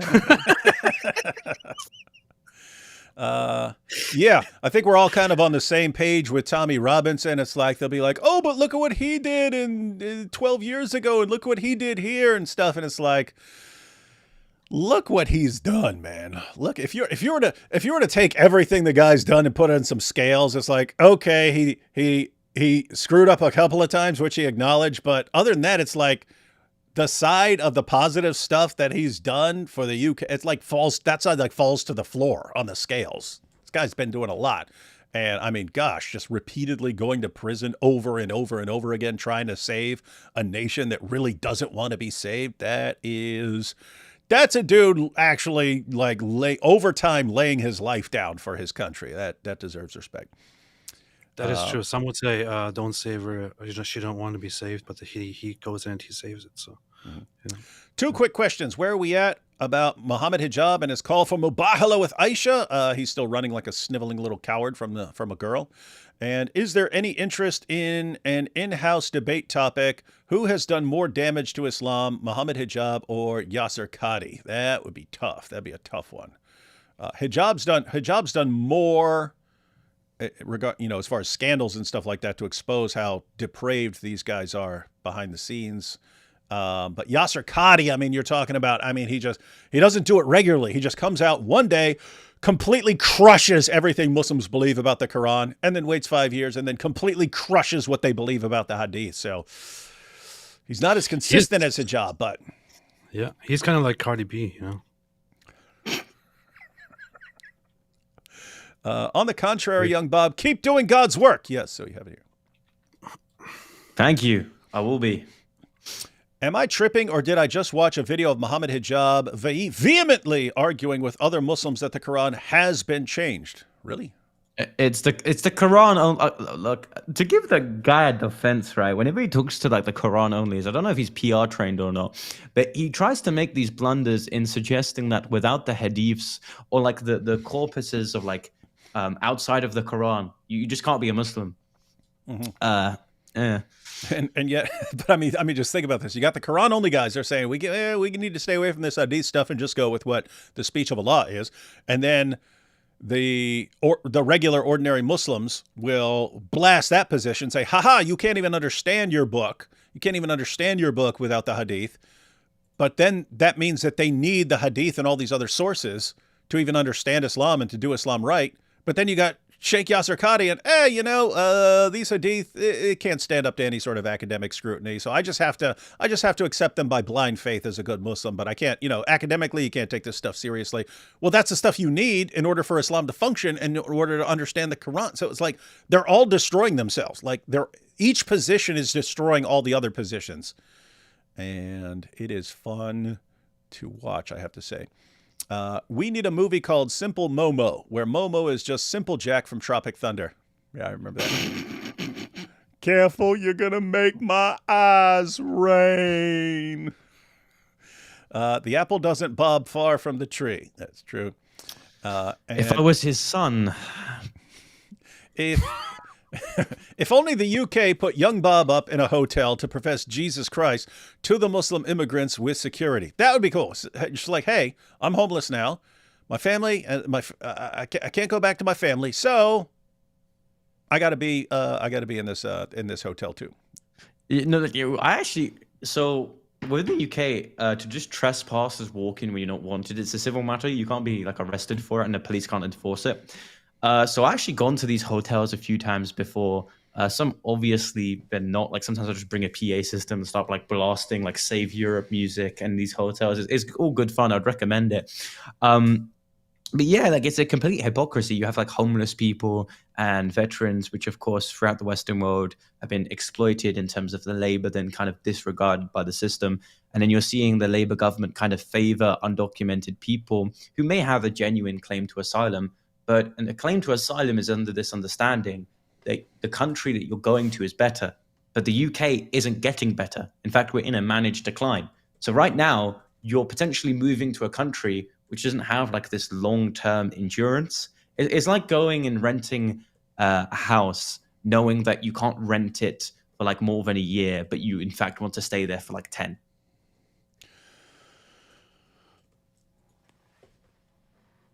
Now we're on the topic of Ijaz Ahmad. I've got this video. This video's old. I remember watching this years ago.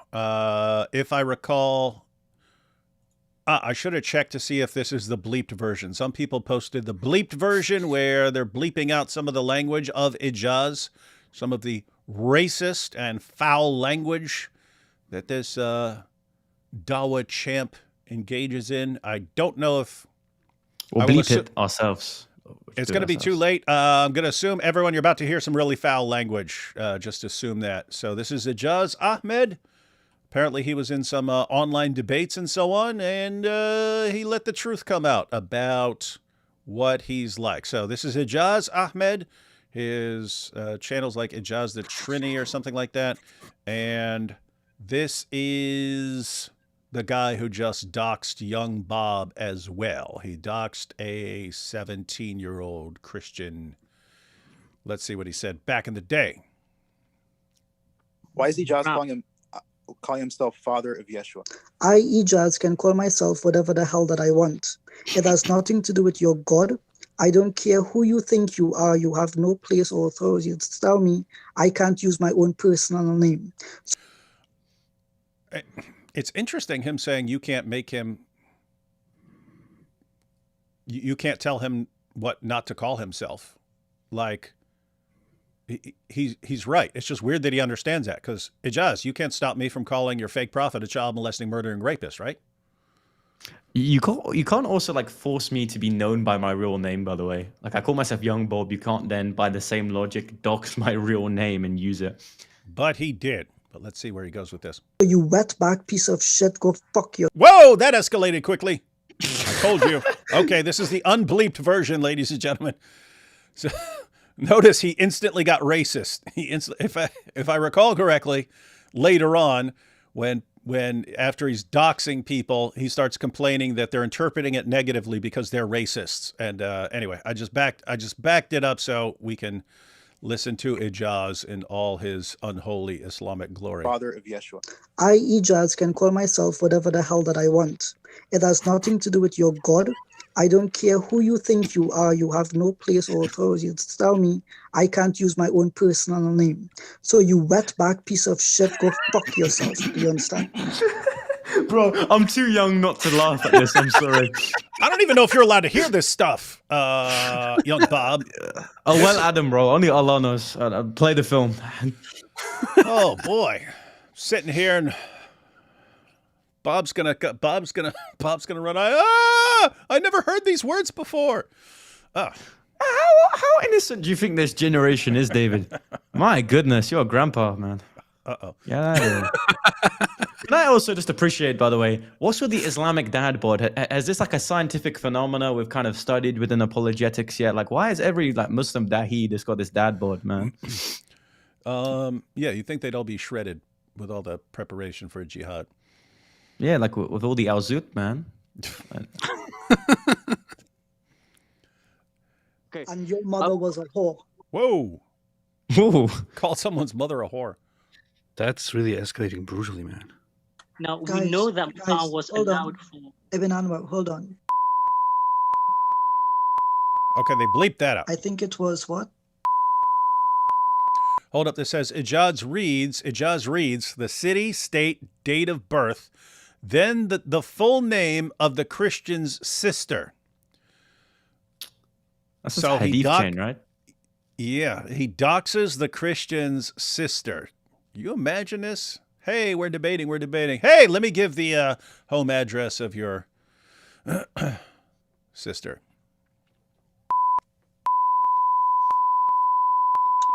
Sister. Oh, wow, you're doxing me. Right. Oh, my goodness. How pathetic are you no. that you think you doxing me is somehow... No, I'm not going to dox you. What's You going to just happen did. next? That's not docs, and that's public information already. What's going to come No, that's next is doxing. what you Actually, should be Ijaz, I worried have about. to. What an idiot! He thinks, hey, if I can hunt you down and follow you, and then look up your home address. Oh, it's public information because I found it. I found it online, therefore it's public information. Yeah, that. What an idiot, Could you man. apply that to any other law? Like, oh yeah, this kitchen knife I bought from the store, like, therefore it's all right to like stab you, mate. Oh, what about like explicit material of children? Oh, I found it on the internet, so that's completely fine. Therefore it's okay. Yeah. He did the same thing to me on Twitter. He said that, oh well, your auntie did it, so I can just like relay this information. I was like, okay, but you're still doxing me because first of all, Yep. she's got like 10 followers on X. You have thousands. So, of course, you're just relaying it in the effort of trying to essentially emphasize the fact that this is actually my information.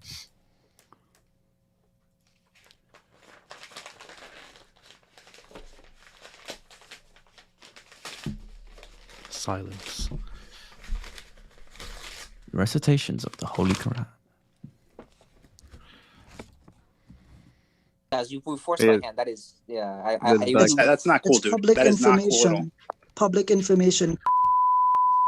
You will be found. It is public Full stop. information, but it wasn't intended for Did you. you just say No. you will be found? Did he literally It will say be that? You will found. be. He just said it gives the address and then says you will be found. What's he got a You squirrel will- voice for? Like, he's got a punchable voice cord. That's the only thing I discussed with Ijaz before. Be found. Full That's stop. what you said about Okay. Mota. See how threatening Ariel that just sounds? know I denounced that. Ariel, Ariel just know I denounced that. Ariel, He said what you will be do? found. Do you see how threatening that is? How is that threatening? I pray that God finds you and saves you. Amen. No, you I said want no. you to By the way, you catch that? Gives the address, says you will be found, and then when they say, dude, that you're giving someone's address and saying you will be found, that's a threat. He says, no, I'm saying God will find you and I hope he saves you. They love doing this, you know. This Yeah, I is, know. Yeah, it's- I'm it's going like to say pathetic. it. I'm sorry, I'm going to say it, but Muslims love doing this. Muslims frequently, many of them, many of the Dawa guys, they love doing this kind of stuff. They love to deceptively, act like, oh no, I didn't mean that. I meant this. Mhm. They just love this kind of stuff because there is no ounce of honesty. Because they don't really care about honesty. Because they're not bound to be honest. They can just do whatever they want. How's the Is that Quran, like David? Hmm? How's the Quran, David? Tastes Oh, good? this is a different one. This is a bigger one, but it tastes different. Like, All right. it's not worse, but it tastes different. It's funny that I actually remember what the other one tastes like. And I'm like, no, this one tastes different. Anyway, weird stuff. Ijaz, you are not. Ijaz. Please, That's not Ijaz, cool. I'm being That is Ijaz. not cool. Come on. Yeah, That's not Ijaz. cool, Ijaz. He's given his date of birth. That is I disgusting, don't like. dude. Listen, Ijaz. You know how much I am very anti-Christian. I mean, I just said all churches in Israel should be destroyed, right? But the thing is, Ijaz, I have to be honest with you. I'm sorry. I can't condone that. I really can't, because then you're Don't low. worry. Because now you are That on is the same level. Disgusting. Disgusting. worry. dude. Anyway, Don't I'm not worry. gonna call you disgusting, This- but like, just don't do that. No, Yassi, I will. Yassi. Hold on, Yassi. Hold on, Ijaz, hold you are a Hold disgusting on. pig. You are a Hold dog, on. dude. You are a pure Hold on. dog. You are a filthy Hold on. dog, dude. It's next. I want Whoa! Reads the full name of his sister and then says she's next. But Islam? That's what he's probably going to say. you to know something, Wow. Ariel. I want you Really? to know something, Ariel. All right. This Okay. kind of behavior, insulting threats, I don't like it. Next. Right. So my sister is next. I If am you were to going He ever to do didn't something to my threaten any of sister, us. Ijaz, I have to I be honest with you. He guarantee did you, not. guys, I guys, guarantee hold on, you, hold on, you would wake hold up on, in the middle of hold on. next week if Hold you were on, to do hold on. something, Hold or on. if anything were to happen to my Listen to my sister. guys. Can you listen to my words? I pray for you and your sister and your family that God protects you and saves you. Amen. I'm just Bingo! simply You saying- you are someone when you I- unbelievable, dude. You are unbelievable. No, hold on. Let me finish my You are statement. disgusting, dude. Why did you interpret that to be a threat? Is it because I'm brown and a Muslim? You hear that? Yeah, because you put the address and the name of that person out there. Why in the world would you need to do that to invoke Allah? Actually, could you please do that to me? Because I think that'd be incredibly hilarious. Like, you can't dox the information of family when they've rejected you, firstly. Secondly, you've got a very funny voice. So this man threatening me is like a new form of ASMR for me. So hey, Jazz, please do that for me. I'm incredibly just do that. Yeah, so I mean, think about how screwed up this dude is. So he doxes a dude, date of birth, name, location, address, sister, all this stuff, and says, you're next, your sister's next, all this stuff. And then, hey, this is, are you saying because I'm brown? I'm just saying, I hope Allah saves you. What No, an he was evil just lying scumbag. he was just trying to relay the information about her address to Allah. Mm-hmm. That's what he was trying to do, man. You're not getting it. Mm-hmm. Oh, no, Ijaz, dude, please, I'm brown please too. Ijaz, I don't know please, what I in the world mean, you're don't- talking Yeah, and then he pulls a race card, and he's a dude who called the guy a wetback. about. Why did you assume it was a threat? Why can't I pray for their safety? because you Dude. kind of read out like his information on a piece. That is- dude, I'm going to this is not cool. Like this part I can condone. Ariel is actually not even that bad of a Christian, right? I mean, well, not even that bad of a person. Like the thing is, okay. Do you I've think there's been a to Ariel's threshold for serve roasted Christianity to be vegetables, right? doxed? I'm not being funny, but like he's saying he's an all right Christian. What should you believe that if you reach a certain threshold of critiquing your prophet, you just deserve for your life to be ruined? An awful, disgusting server. But Oh, out of all the Ariel. people there, at least Ariel, Ariel, by the way. can or at least Ariel can interact like normal people, unlike people like who scream on the mic every single second, like, and also just doxing, in general, and especially in this situation, I cannot condone it. I'm sorry, I can't, like really, I mean, I don't even, I just can't, I can't. What? This guy's gonna defend him. I'm not citing anyone on this, all right? But I've known Ijaz more If you guys had any longer than. decency, Hold on, would, can you stop shut associating up, with Ijaz. Ariel? May No, I will say not shut something? up, dude. The Let me say nasally something. voices just Okay, continue. let me What the explain hell? something. Okay, let me give my 2 cents, if I can. Thank you very much. So I've known Ijaz more than 10 years, longer than any of you, right? He knows me, I know him quite well. Okay, we share the same teacher, Dr. Shabir Ali, right?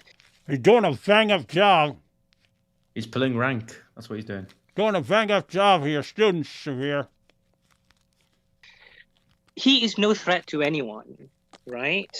Number one. I don't Number two, he is going through a lot of challenges medically. And you, Yeah, some You hear this? He's mentally challenged. Yeah. Yeah, think. He just doxed the dude, doxed his sister, all this stuff. And then the defense is, but he's not a threat, and he's not going to hurt anyone, and he's got some medical difficulties. He's kind of retarded, so you can't really blame Well, him. like, does his teacher just pick up like nasally congested, like unthreatening Muslims to kind of teach? Because like I do agree that physically Hijaz is not threatening, but like the information that Yeah, there's he's other sharing Muslims the outside. information. Yeah. Yeah, the point of doxing someone is, if you want to kill this person, here it is. Here's how you find them. I just put that out there. It's not. No one thinks Ijaz is going to show up and do anything. He might eat you though, to be fair. Like, what would Ijaz do? What's he, like 4 feet tall? Anyway. in that condition all right, should not be this done is a as dumb as fact. he is. This is a fact, right? And everyone knows Yeah, that this, makes what he does right? worse, because somebody in his condition should know better. Yeah, hold on. What? So I'm just assuring you that That makes everything is him a going to be worse okay. person. Everything is I'll going to be realize that. okay. All right. He's no harm to Don't anyone. use his medical situation as an excuse. He's no harm to you or anyone. Nothing He's- bad is going to happen to you. I'm quite sure of that. He is not that kind of person. Oh, okay. Okay. Well, then. Yeah, then I this don't. is no Nobody, problem, then. don't listen. Oh, okay. He could have just doxed everyone because he's not going to do anything because he's a pathetic little weakling Oh, coward. okay. Well, that makes sense. Look at the little guy. Look at the little jihadi. Look at you. You can't do anything. You couldn't Right. harm anyone. Hey, you know what's funny? Don't spit it. No, swallow. Oh, he's a That spitter. is, No, swallow. that is a big Quran. Don't worry, I still got some Quran bits. I don't know if they still call him this, but for years they were calling him Penfold, which You're too young to know what penfold is, young Bob, but I was watching Danger Mouse when I was a kid, and penfold was absolutely adorable. But matter of fact, as we're playing this, I'll pull up a picture of penfold so everyone can check the resemblance. But there's no need to like look up people's personal information. I'm not even saying this to Ijaz now. Any of you who even saved his personal information, delete it. Right? It's not for you. Okay. I'm not interested in his personal information or guys, anyone's because some of personal these people, information. some of these Guys, people are going to try and get guys, him removed from you. Some of these guys, people will, honestly. All right, Yeah. guys. So Sorry, Yossi Ijaz, Snacks. sorry, One second. Ijaz, I need to speak very fast. I don't agree per se with what Ijaz said, Yoshi, but I remember waking up one day while you were like investigating someone. So who are you really to speak? Okay, but I wasn't reading out somebody's personal information in like a massive voice call. Hey, there you go. There's penfold, everyone.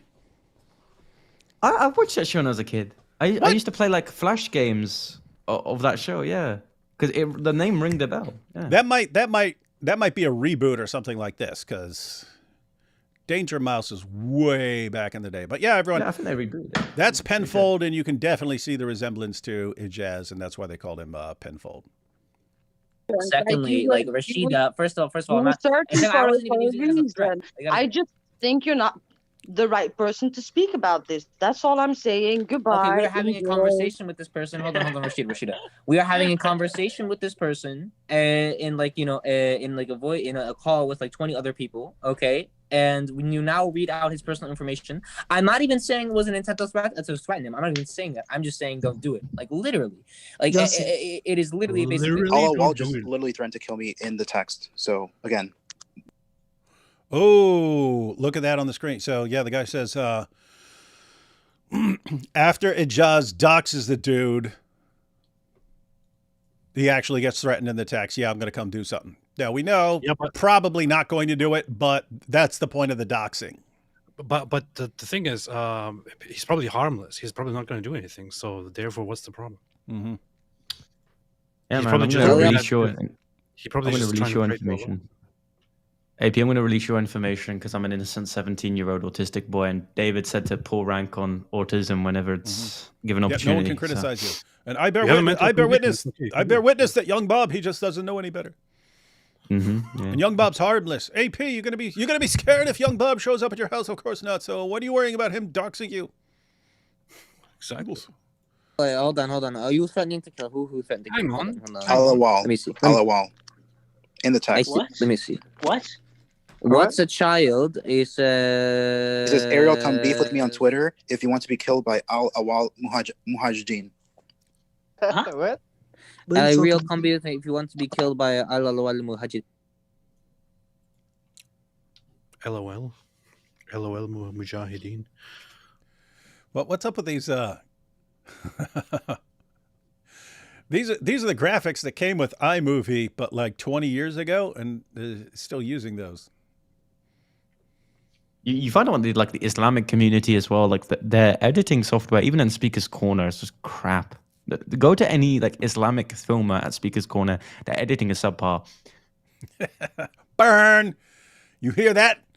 You hear that, Dawagandis? Your editing is subpar. Boom. Pretty rude. Sick burn. Oh, dang.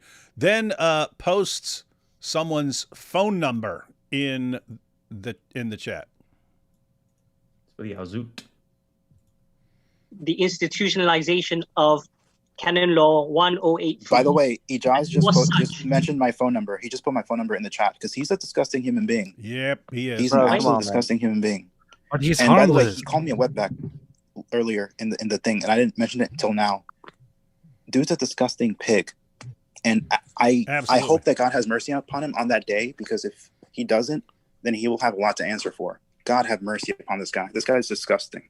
Evil. Yeah, I'm pure not even evil. interested in your phone number. I'm interested in your responses, if you can provide any. So, do you have any evidence prior to the institutionalization of any canon law with regards to the age of marriage? The one that is specified is 14, right? Age of consent itself is ambiguous. Dude, the conversation just ended because this guy is just a disgusting pig.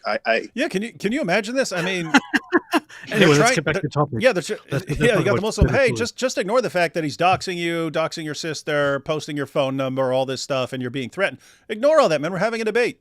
And Also, can we just appreciate that the discussion was on child marriage? This is so on topic for Islam. I just that love is it. perfect. That is perfect. I would normally answer all your questions, but this guy's one of the worst people I've ever met in my life. Yeah, I just gotta be you could say that about almost every Dawa guy. honest with you. It's pretty rude. Besides from one at Speaker's Corner, Siraj And the just fact looks that- inbred. Very rude. Associating with them says volumes. This guy's Just disgusting. one thing. Okay, Yeah, just can one I say thing, something though. here? Look, Yeah, go I'm ahead. Go not ahead. exactly sure what's going on here, but if Abu Isa is Ijaz, I don't know if this is trolling, but Akhi, if that's his real phone number, that's not correct. I mean, I think okay. Look, this guy Ariel, he is an ignorant class clown. He is a filthy mouth, middle school age person of low IQ. He's a nasty person. However, that does not, him being a nasty person or ignorant individual, that does not give you the right to put his phone number. Now, I don't know if that's his real phone number or not, but if that is his real phone number, Akhi, that you did the wrong thing. You should not have done that. I'm sorry. I don't think This guy's a it is disgusting pig, dude. Yeah. Absolute According to disgusting who? pig. Yeah, I think during this time, Ijaz worked for Shabir Ali, and then Shabir had to cut ties with him. Said, nope, can't be associated with us because everyone blasts him like, look, Shabir, look what your boy's doing. But like also where? like- Go ahead. I'll go on. No, you go on. He has no. No, Elders first. I wouldn't dare. No, go on. Come on, little catechumen. You can go. I'm not talking. No. After you. I'm not going to say anything. No, I'm not going to say anything. You. No. Okay, No? David, continue. Oh, yeah, go on. I love the Prophet Muhammad, peace be upon him. You curse him, Allah knows best. Full stop. Your prophet's burning in hell, roasting in hell with people stabbing him in his backside with pitchforks, but he probably liked that, so they might need to stop. Reminds That's him true. of the night of Al-Zut. Yeah, so I You mock request, the name let's of not dox Jesus. people. I don't like that. Don't mock the name of Jesus like that. You don't insult the Prophet. You don't insult the Jewish God. We have rules and civilization here. People who behave Yeah, like you don't that, follow may them. God guide You're not a them. decent human being, dude. You are not a decent human being. It's always amazing. Like the worst. There's a problem with Dawa in general. The worst people on the planet, the most vile, evil scumbags, are the ones telling us that we have to do what they say. And here's what you have to do. We don't have to do what you say. Why would There's you no do reason that? to insult me. There's no reason to insult me. Ariel, Dude, I'm just telling you what you're doing. I'm just I'm not describing what you're accepting his doing. behavior, whatever. I am doing not- what your teacher Sam Shamoon taught me to do. Yeah, he So doxes be just, people? be Is that consistent. what's You going don't on? like it, Show start me the with evidence. us. No, Dude, Akhi, why did Can- you can do it, you though? confirm- Why'd you do it? Look, Why'd you do it? Akhi, I'm sorry. Can Akhi, I'm can- sorry. can- I'm sorry. can you This is confirm- not correct. I have to agree with hold you on, here. Aziz, hold on, Aziz. Hold on. Akhi, you're not Can- helping can you matters. Look, confirm- I don't have a hold on, problem. Aziz. I just want to say something. Look, I don't have a problem if you insist. All right, this goes on for a few more minutes, but this looks like I don't know if there's anything more. What a interesting. weird conversation, man. Weird, wild stuff. So that was Ijaz from a few years ago, and people basically heard about Ijaz from that because otherwise people just don't pay any attention to him. I know he goes on people's, I'm not sure which live streams, but I've seen him going on people's live streams before. The Dower Wives. I actually talked to him. The only time I talked to him was on Dower Wives, and immediately after having a discussion with me, they kicked me early, of course. He just spoke to a Quran only and like casually insinuated that you dox him. So his behavior is consistent. It's just more subtle now. What an evil loser. All right, Bob. So that video again continued for a couple more minutes, but I think we had enough. So why don't you go ahead and tell us anything else about the situation now? I posted on Twitter. That would have been early this morning. I posted on Twitter a warning because I'm if you've crossed the line, I will frequently give you an opportunity to correct course before I have to make I have to carry out the consequences. But what did I say here? I said on Twitter, I said, yesterday, Ijaz the Trini doxed young Bob, a Christian teenager, in a pathetic attempt to silence him. Young Bob will be joining me tonight at 8 p.m. Eastern Time for a live stream. Any fans of Ijaz, all 7 of you, have until the live stream starts to convince Ijaz to take down every single post or reply on his X page that references young Bob in any way. Failure to comply for any reason will be interpreted by me as a request to record and post videos of my dog devouring bacon-wrapped Quran pages. May I add, it also results in me ripping up the Quran right here, because I want to continue. Don't bother complaining to me if Ijaz decides that his fragile ego is more important than the Quran.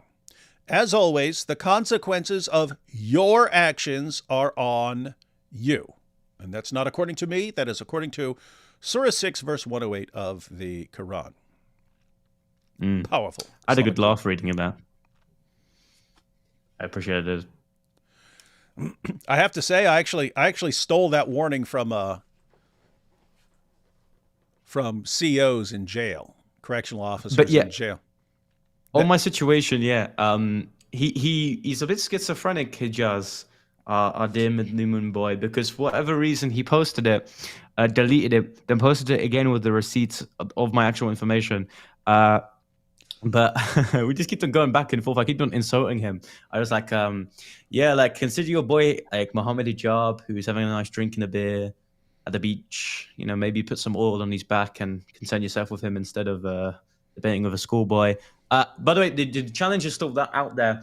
I want to have an engaged discussion with Ijaz, and the debate topic is, what is worse, far-right radicalization? Of course, that's the thing that he accused me of.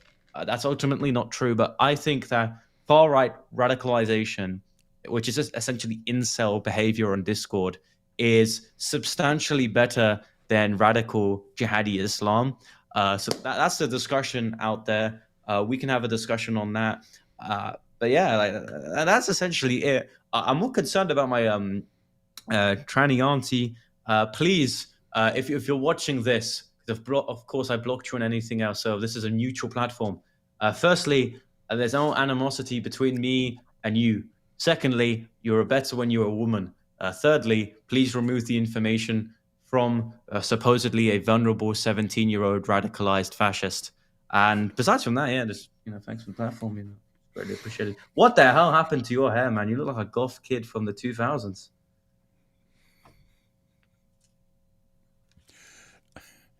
I don't think he heard you because he didn't have his headphones on. I have to repeat it. When you had your hair down like that, it made you look like a goth kid from like a 2000 sitcom. I am a goth kid from a 2000 sitcom. Okay. Fair enough. I'm scrolling through Ijaz's we regularly do X feed because he's still gonna rip the Quran regardless of whether he deleted it. We already did that. I already chewed up and spit out a page of the Quran and so on. I'm talking about specifically the bacon wrapped Quran pages. I've never done that. I think you're lying about that. I think you've done that before. Just for fun, privately. Yeah. There's a better way of ripping it, my friend. Hey, by the way, is that the free Quran that Muslim Cowboy gives? Because I ordered a bunch of free Qurans on a website, and one of them looks identical. Where'd you get the Quran from? I think I got this there was for like $10. They sent a bunch of Qurans. I don't know. No, because I got one. Muslim Cowboy does a free Quran website, and it looks like identical to that. I bought like a huge Quran. Yeah, free Qurans. You can get free Qurans delivered to your house. I thought a good video idea would be like, how many free Qurans can you get sent to your doorstep? You can get sent loads. Let me see. Free Qurans.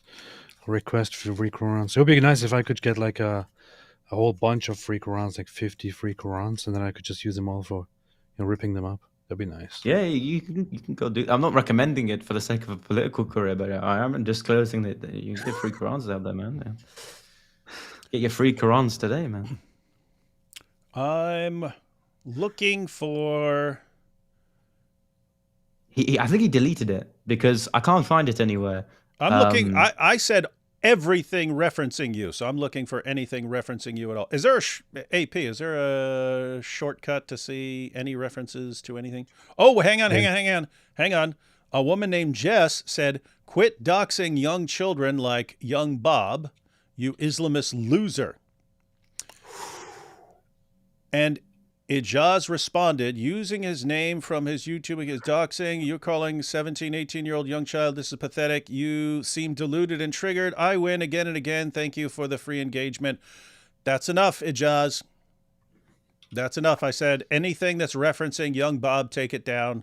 Found you responding to someone about young Bob, and therefore, as I said, I am interpreting that as a request to post videos of my dog eating bacon-wrapped Quran pages. I'm heading out in the morning, so I won't have time to do that right now, but Ijaz, be posting a video for you next week. I will make sure everyone knows that it's because you refused to take down your tweets about young Bob, and therefore that you asked for it. You literally requested it. This is what's amazing. It's like, how much do you actually care about the Quran? If I'm saying, here's what I'm going to do. Here's what I'm going to do if you do not take down tweets. And you just, nope, I'm not doing it. I'm checking right now. So here are some of his tweets about young Bob. He is not a child. He emancipated himself from his parents and therefore is no longer a child. He isn't a kid. He ran from me. He's a scam artist trying to rage bait Muslims. He has a learning disability aside from his autism. He may be an embarrassment. Well, thank you. Very flattering. He's obviously not very, very interested in preventing, any harm to the Quran. So. Yeah, all I heard, every word you just said, AP, all I heard was, I want videos of a dog eating bacon-wrapped Quran pages. My name is Ijaz Ahmad, a.k.a. And I want Penfold. a donkey taking a dump on the Quran. And we should arrange that. Get the donkeying the Quran, man. Set that up. We should scam people. Set up a GoFundMe. Anyway, guys. I listen to you all the time. Have to say, whatever else you want to whine about in the future, Ijaz or whatever, can't say I didn't warn you and give you an opportunity to rescue the Quran. But there will be more info in my video. You could have saved the Quran. You could have been the He could have saved the spy that Quran. ran He chose not to. He chose not to. All right. Crazy stuff. So yeah, guys, that was Ijaz refused to take down the stuff. He did take down the I think doxing tweet or something like this, but he keeps running his mouth and sharing screenshots and this and that. So all right. Doxing queen. All right. This was your decision. Consequences of your decision, Ijaz. So we'll get to that next week, ladies and gentlemen. In the meantime, let's take the rest of these super chats and then get any final thoughts, and I'll go pack. As a wetback myself, that was funny. I hope you're not saying his racist comments were funny, because it's not. Ijaz makes me want to redraw map borders AP style. Good. AP is the best of map redrawers. That's true. Here you go, young Bob. Ask the young bloke, his name is Young Bob, why do all UK apologists bend over backwards to avoid Rome? It seems they all lean towards apostolic tradition but evade Peter in favor of ortho-broism, despite being Westerners. I mean, it's not something to say that like ortho-bro stock is like increased. I will admit that for free. I don't know what's with the I don't know why there's no trad Rome culture. It's more towards the American side, but maybe it's just because, well, yes, it is true Westerners were traditionally high church Protestants and Catholics, and because that was the religious state that they were in during the deterioration of the West, but then they kind of relate Catholicism to the fall of the West, in which, of course, that isn't true. That's just a correlation, not the relationship of facts. So unintentionally, they move towards more of an exotic form of Christianity, which is just Eastern Orthodoxy, and happens also to be the one true Catholic and Apostolic Church. Sorry, David. I think no matter what people choose, I think they should just be part of the one true Catholic and Apostolic Church. You said that on your Twitter, and everyone just accused you of being a Catholic lord. I don't even want to say anything about it because so many people fell for it. But yeah. Here's a limerick. Muhammad Hijab went to court, yet the truth he did try to contort. He screamed and he sang, but just looked like a wang. Now McMuta he cannot afford.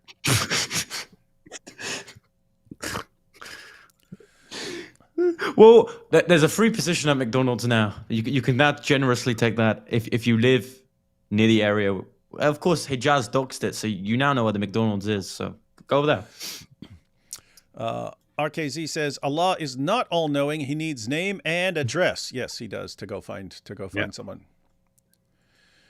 When you deface the Quran, please give the reason. We did, but yes, in my video of the dog, there will be clear reason. Apparently, Allah needs a name and address to evoke His judgment. Yes, it helps. That's what He does, man. There's a lot like a death note. Yes, this is Allah. Please state a name and address to use the number pad. Now I'm compelled to clean my nose with the Quran. That would be pretty gross. Allah seems like a much weaker and evil Santa. At least Santa always knows where you are. Yeah, I mean, Allah sounds like Loki from North mythology. Or like a genie in a bottle. He sounds like Loki. Every time Muhammad wanted something, he would just rub the bottle. Not like he rubbed the men of Al-Zut, but he'd rub the bottle, and then Allah would pop out and say, "Yes, what is your bidding, master?" Ijaz sounds like a weak, treacherous grandmother. That's pretty good. Weak, treacherous grandmother is a good description of Ijaz. I'm a genie in a bottle. There's a new line of halal supplements for Muslim men that just came out called Al-Zuts. And Muhammad recommends you take them up your keister. What's wrong with people, man? It's a good, wholesome. You know what? They should be on the Christian show, not me, man. I have 3 Qurans ready here. It may get cold tonight, or I may have an emergency. My stomach feels weird. Don't worry about it. Just drink a bunch of camel pee. Your stomach will be good to go. Hold on a minute. Hold on a minute, young Bob. Your parents kicked you out of your house? Was this linked to the issue I saw on Soko not too long ago? Sorry, I am lost. Few issues. Well, I've had issues with my discrimination for a while. I mean, quick sub story. I had a Muslim boy beat me up in my college for the content I do at Speaker's Corner a few months ago. And my college kicked me out for like 3 months. And these bouncers didn't deduct like the absence when they forcefully kicked me out. And now they're refusing my second year of college. So it's not like discrimination's new. They kind of relate to each other, being the same, that you're just essentially kicking out a 17-year-old for the matter of his beliefs. Careful, Ijaz will use the video to locate you. Please, I want him to come to my house. Please, we'll get him in the gym, bro. We'll sort him out. Muslim is using Al-Zut as an insult in the chat. Muslim was using Al-Zut as an insult? That'd be funny. I will Al-Zut you all. AP, someone said Apus in chat. Rip a page, please. Of course I will. Only for £2.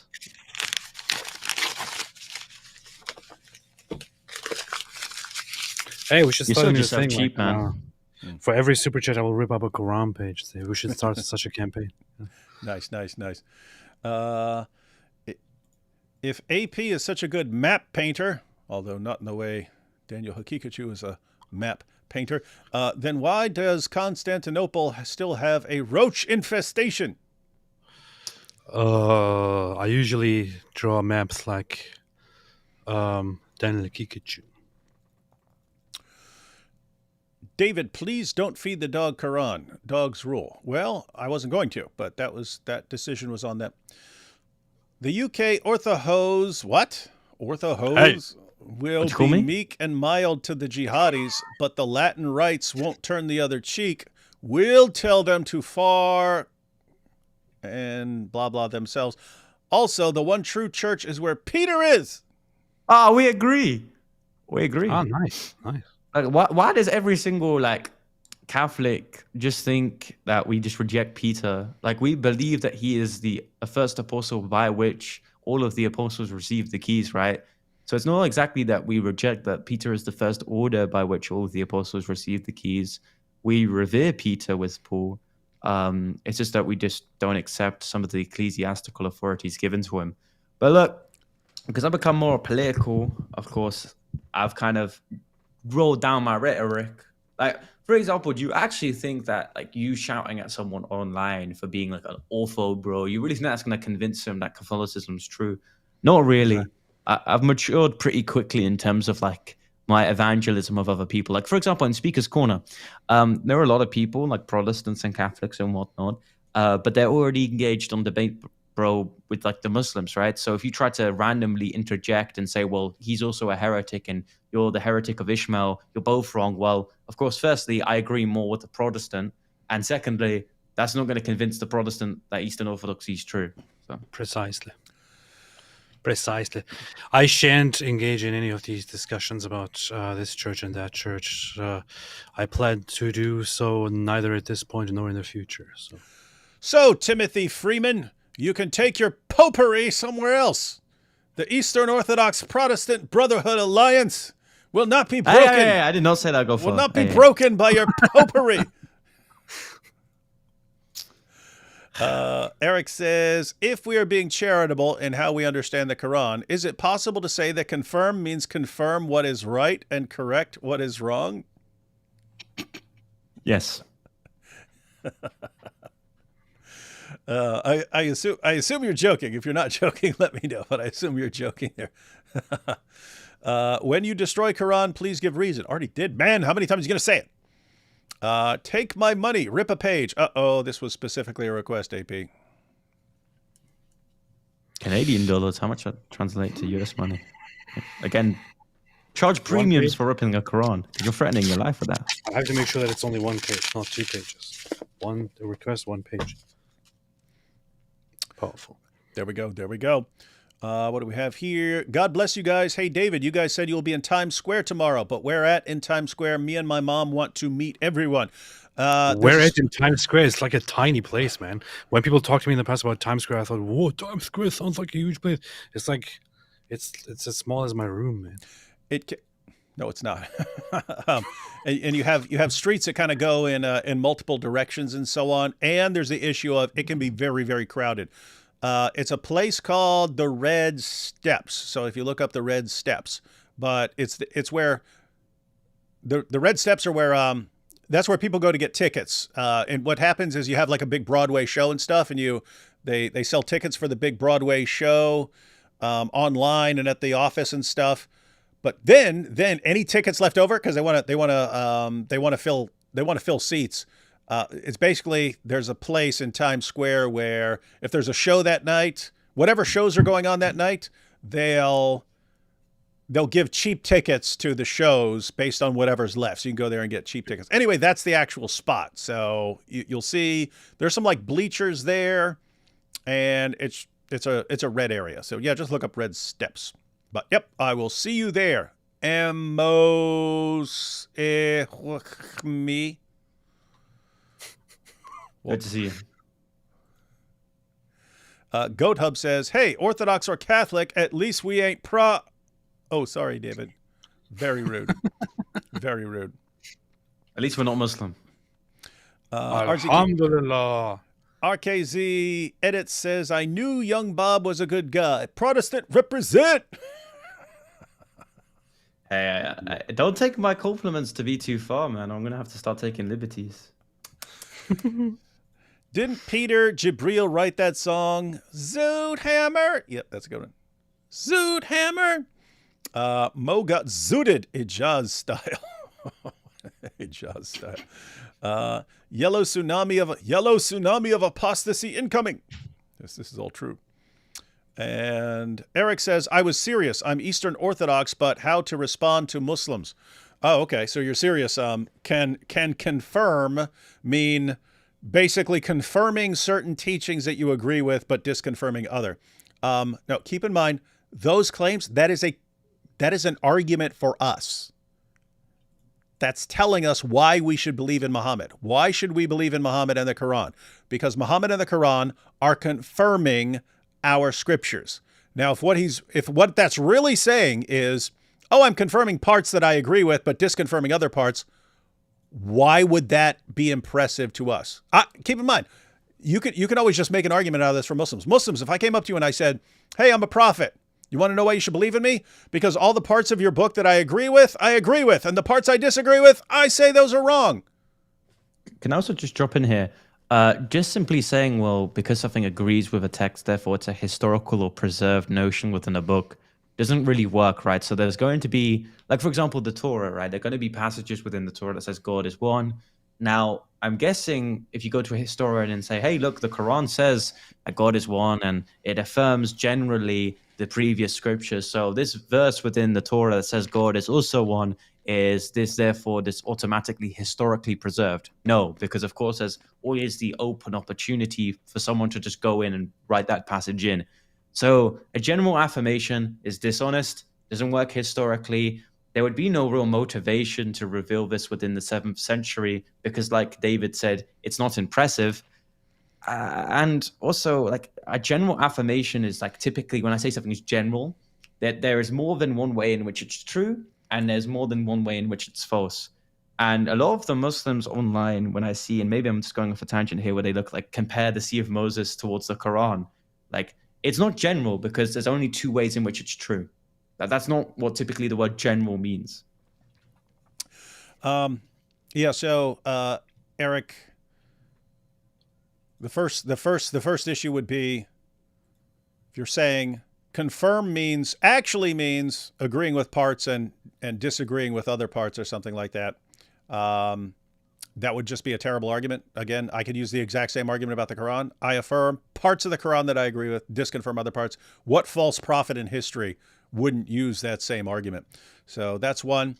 Then, but really the main issue apart from that is you have to give, if you're just saying, oh, there's this, you don't have this word confirm that's just hanging out there in midair and it's not connected to anything else. And so you just say it means whatever it was. You have to come up with a meaning of confirm that actually makes sense of what the Quran is saying in context. And again, if you're saying just means confirms parts and doesn't confirm other parts, Surah 2 verse 85, that's part of the context. Allah says if you only believe in parts and you reject other parts, he'll send you to hell. So that interpretation is off limits. That whatever he means by confirm, he can't possibly mean I'm confirming parts and disconfirming parts. Why? The Quran says he'll send you to hell for confirming parts and disconfirming other parts. It says he'll send you to hell for doing that. So these guys there's no basis for it. It's completely insane. And they're to the point where this is what they're grasping at. And a definition of a word that makes absolutely no sense in the context. But guess what? If you're going to do that, you can change the meaning of any word. Any word that the Quran could possibly use, you can say, oh, what he really means by that word is this other thing that he doesn't say. It's massive amount of innovation. And Muhammad says they're going to hell for it. Crazy, crazy, crazy, crazy, crazy stuff. Rid says, love your work, David. Used to watch you 10 years ago when I was 15 and broke. Now I'm 25 and still broke. Burger, burger, burger. Let's take all the burgers. I will use that for a burger tomorrow in Times Square. Sung to AC/DC's You Shook Me All Night Long chorus. Oh, zoot. That actually fits. Oh, zoots. Rode my whole night long. We'll have to figure out the mohoho. They really gave it to him. That works. That works, man. You win this battle, Ortho Pro Cho Mose. What the heck? Hey, don't accuse me of ecumenism. I'm purely speaking practically here, my friend.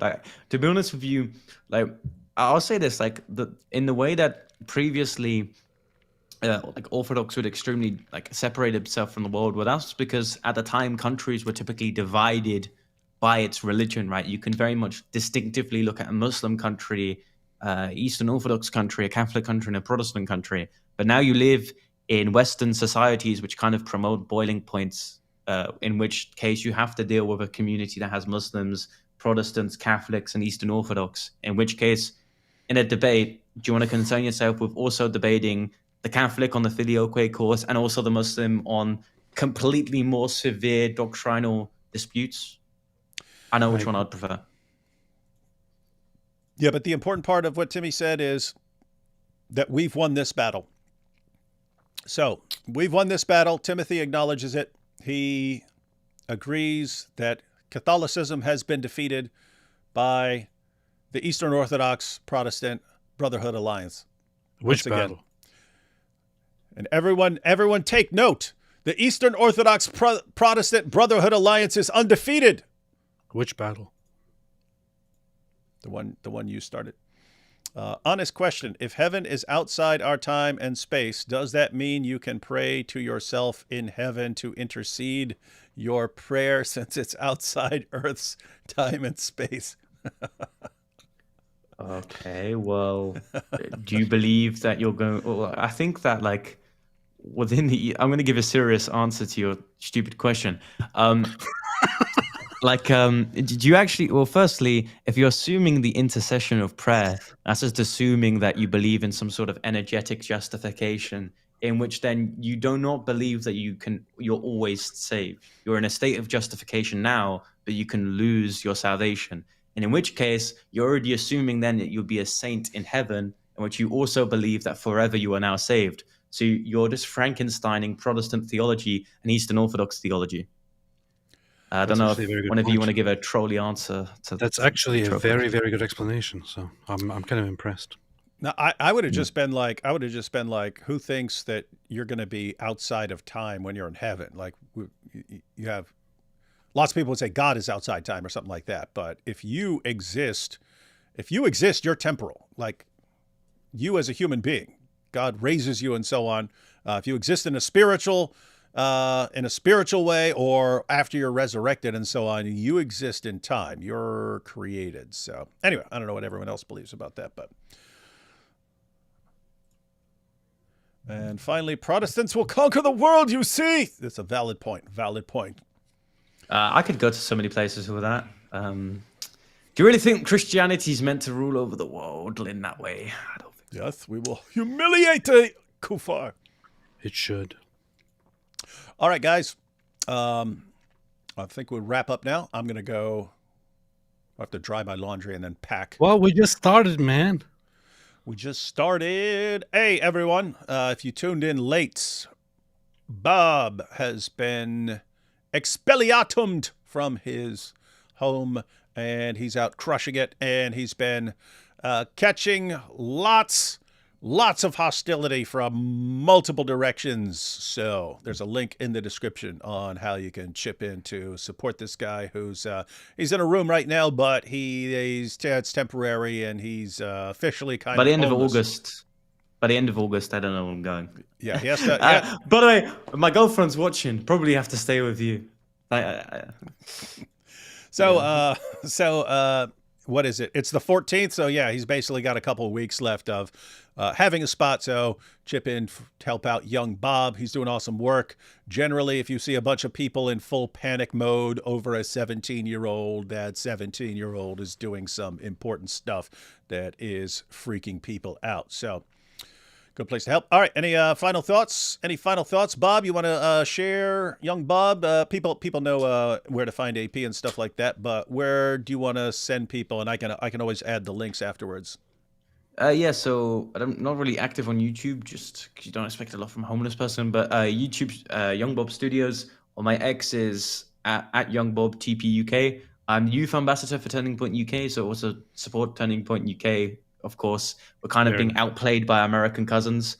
So my ultimate choice is just to steal the US model and kind of become the debate bro master, whatever. So yeah, find me there. You and master debater. Yeah. Mm-hmm. AP, any final thoughts on Ijaz and doxing and so on? I mean, it is very much in within the character of Islamic scumbaggery. So, not sure if there's much to say, and there is not much change expected. This is very much expected to happen, and there doesn't seem to be much pushback from Muslims themselves. But then again, there's also not much pushback when a popular Muslim apologist starts, using methods like having hotel wives and all that. So, what do you expect? What do you expect? What do you expect?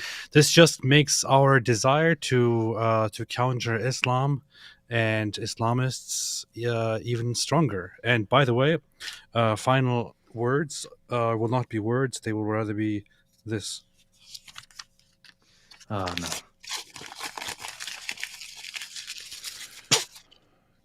Brought it on yourself, Ijaz.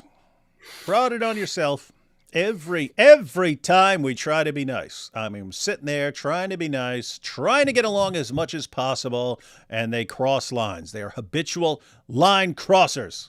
Well, stick me in a mall because I'm an escalator. We are happy to escalate, guys. We're happy to escalate as needed. All right, everyone. If you're in the New York area and you're going to come down and see us, I will see you tomorrow or Saturday or Sunday, because that's when we'll be in New York. Hope to see a bunch of you there. And I'll be seeing you, Ijaz, next week with a powerful video of delicious treats for my dog. All thanks to you. Would not have happened if you hadn't made it happen. But that's your choice. I don't make the rules, I just enforce them. But I make them too. Catch you all later.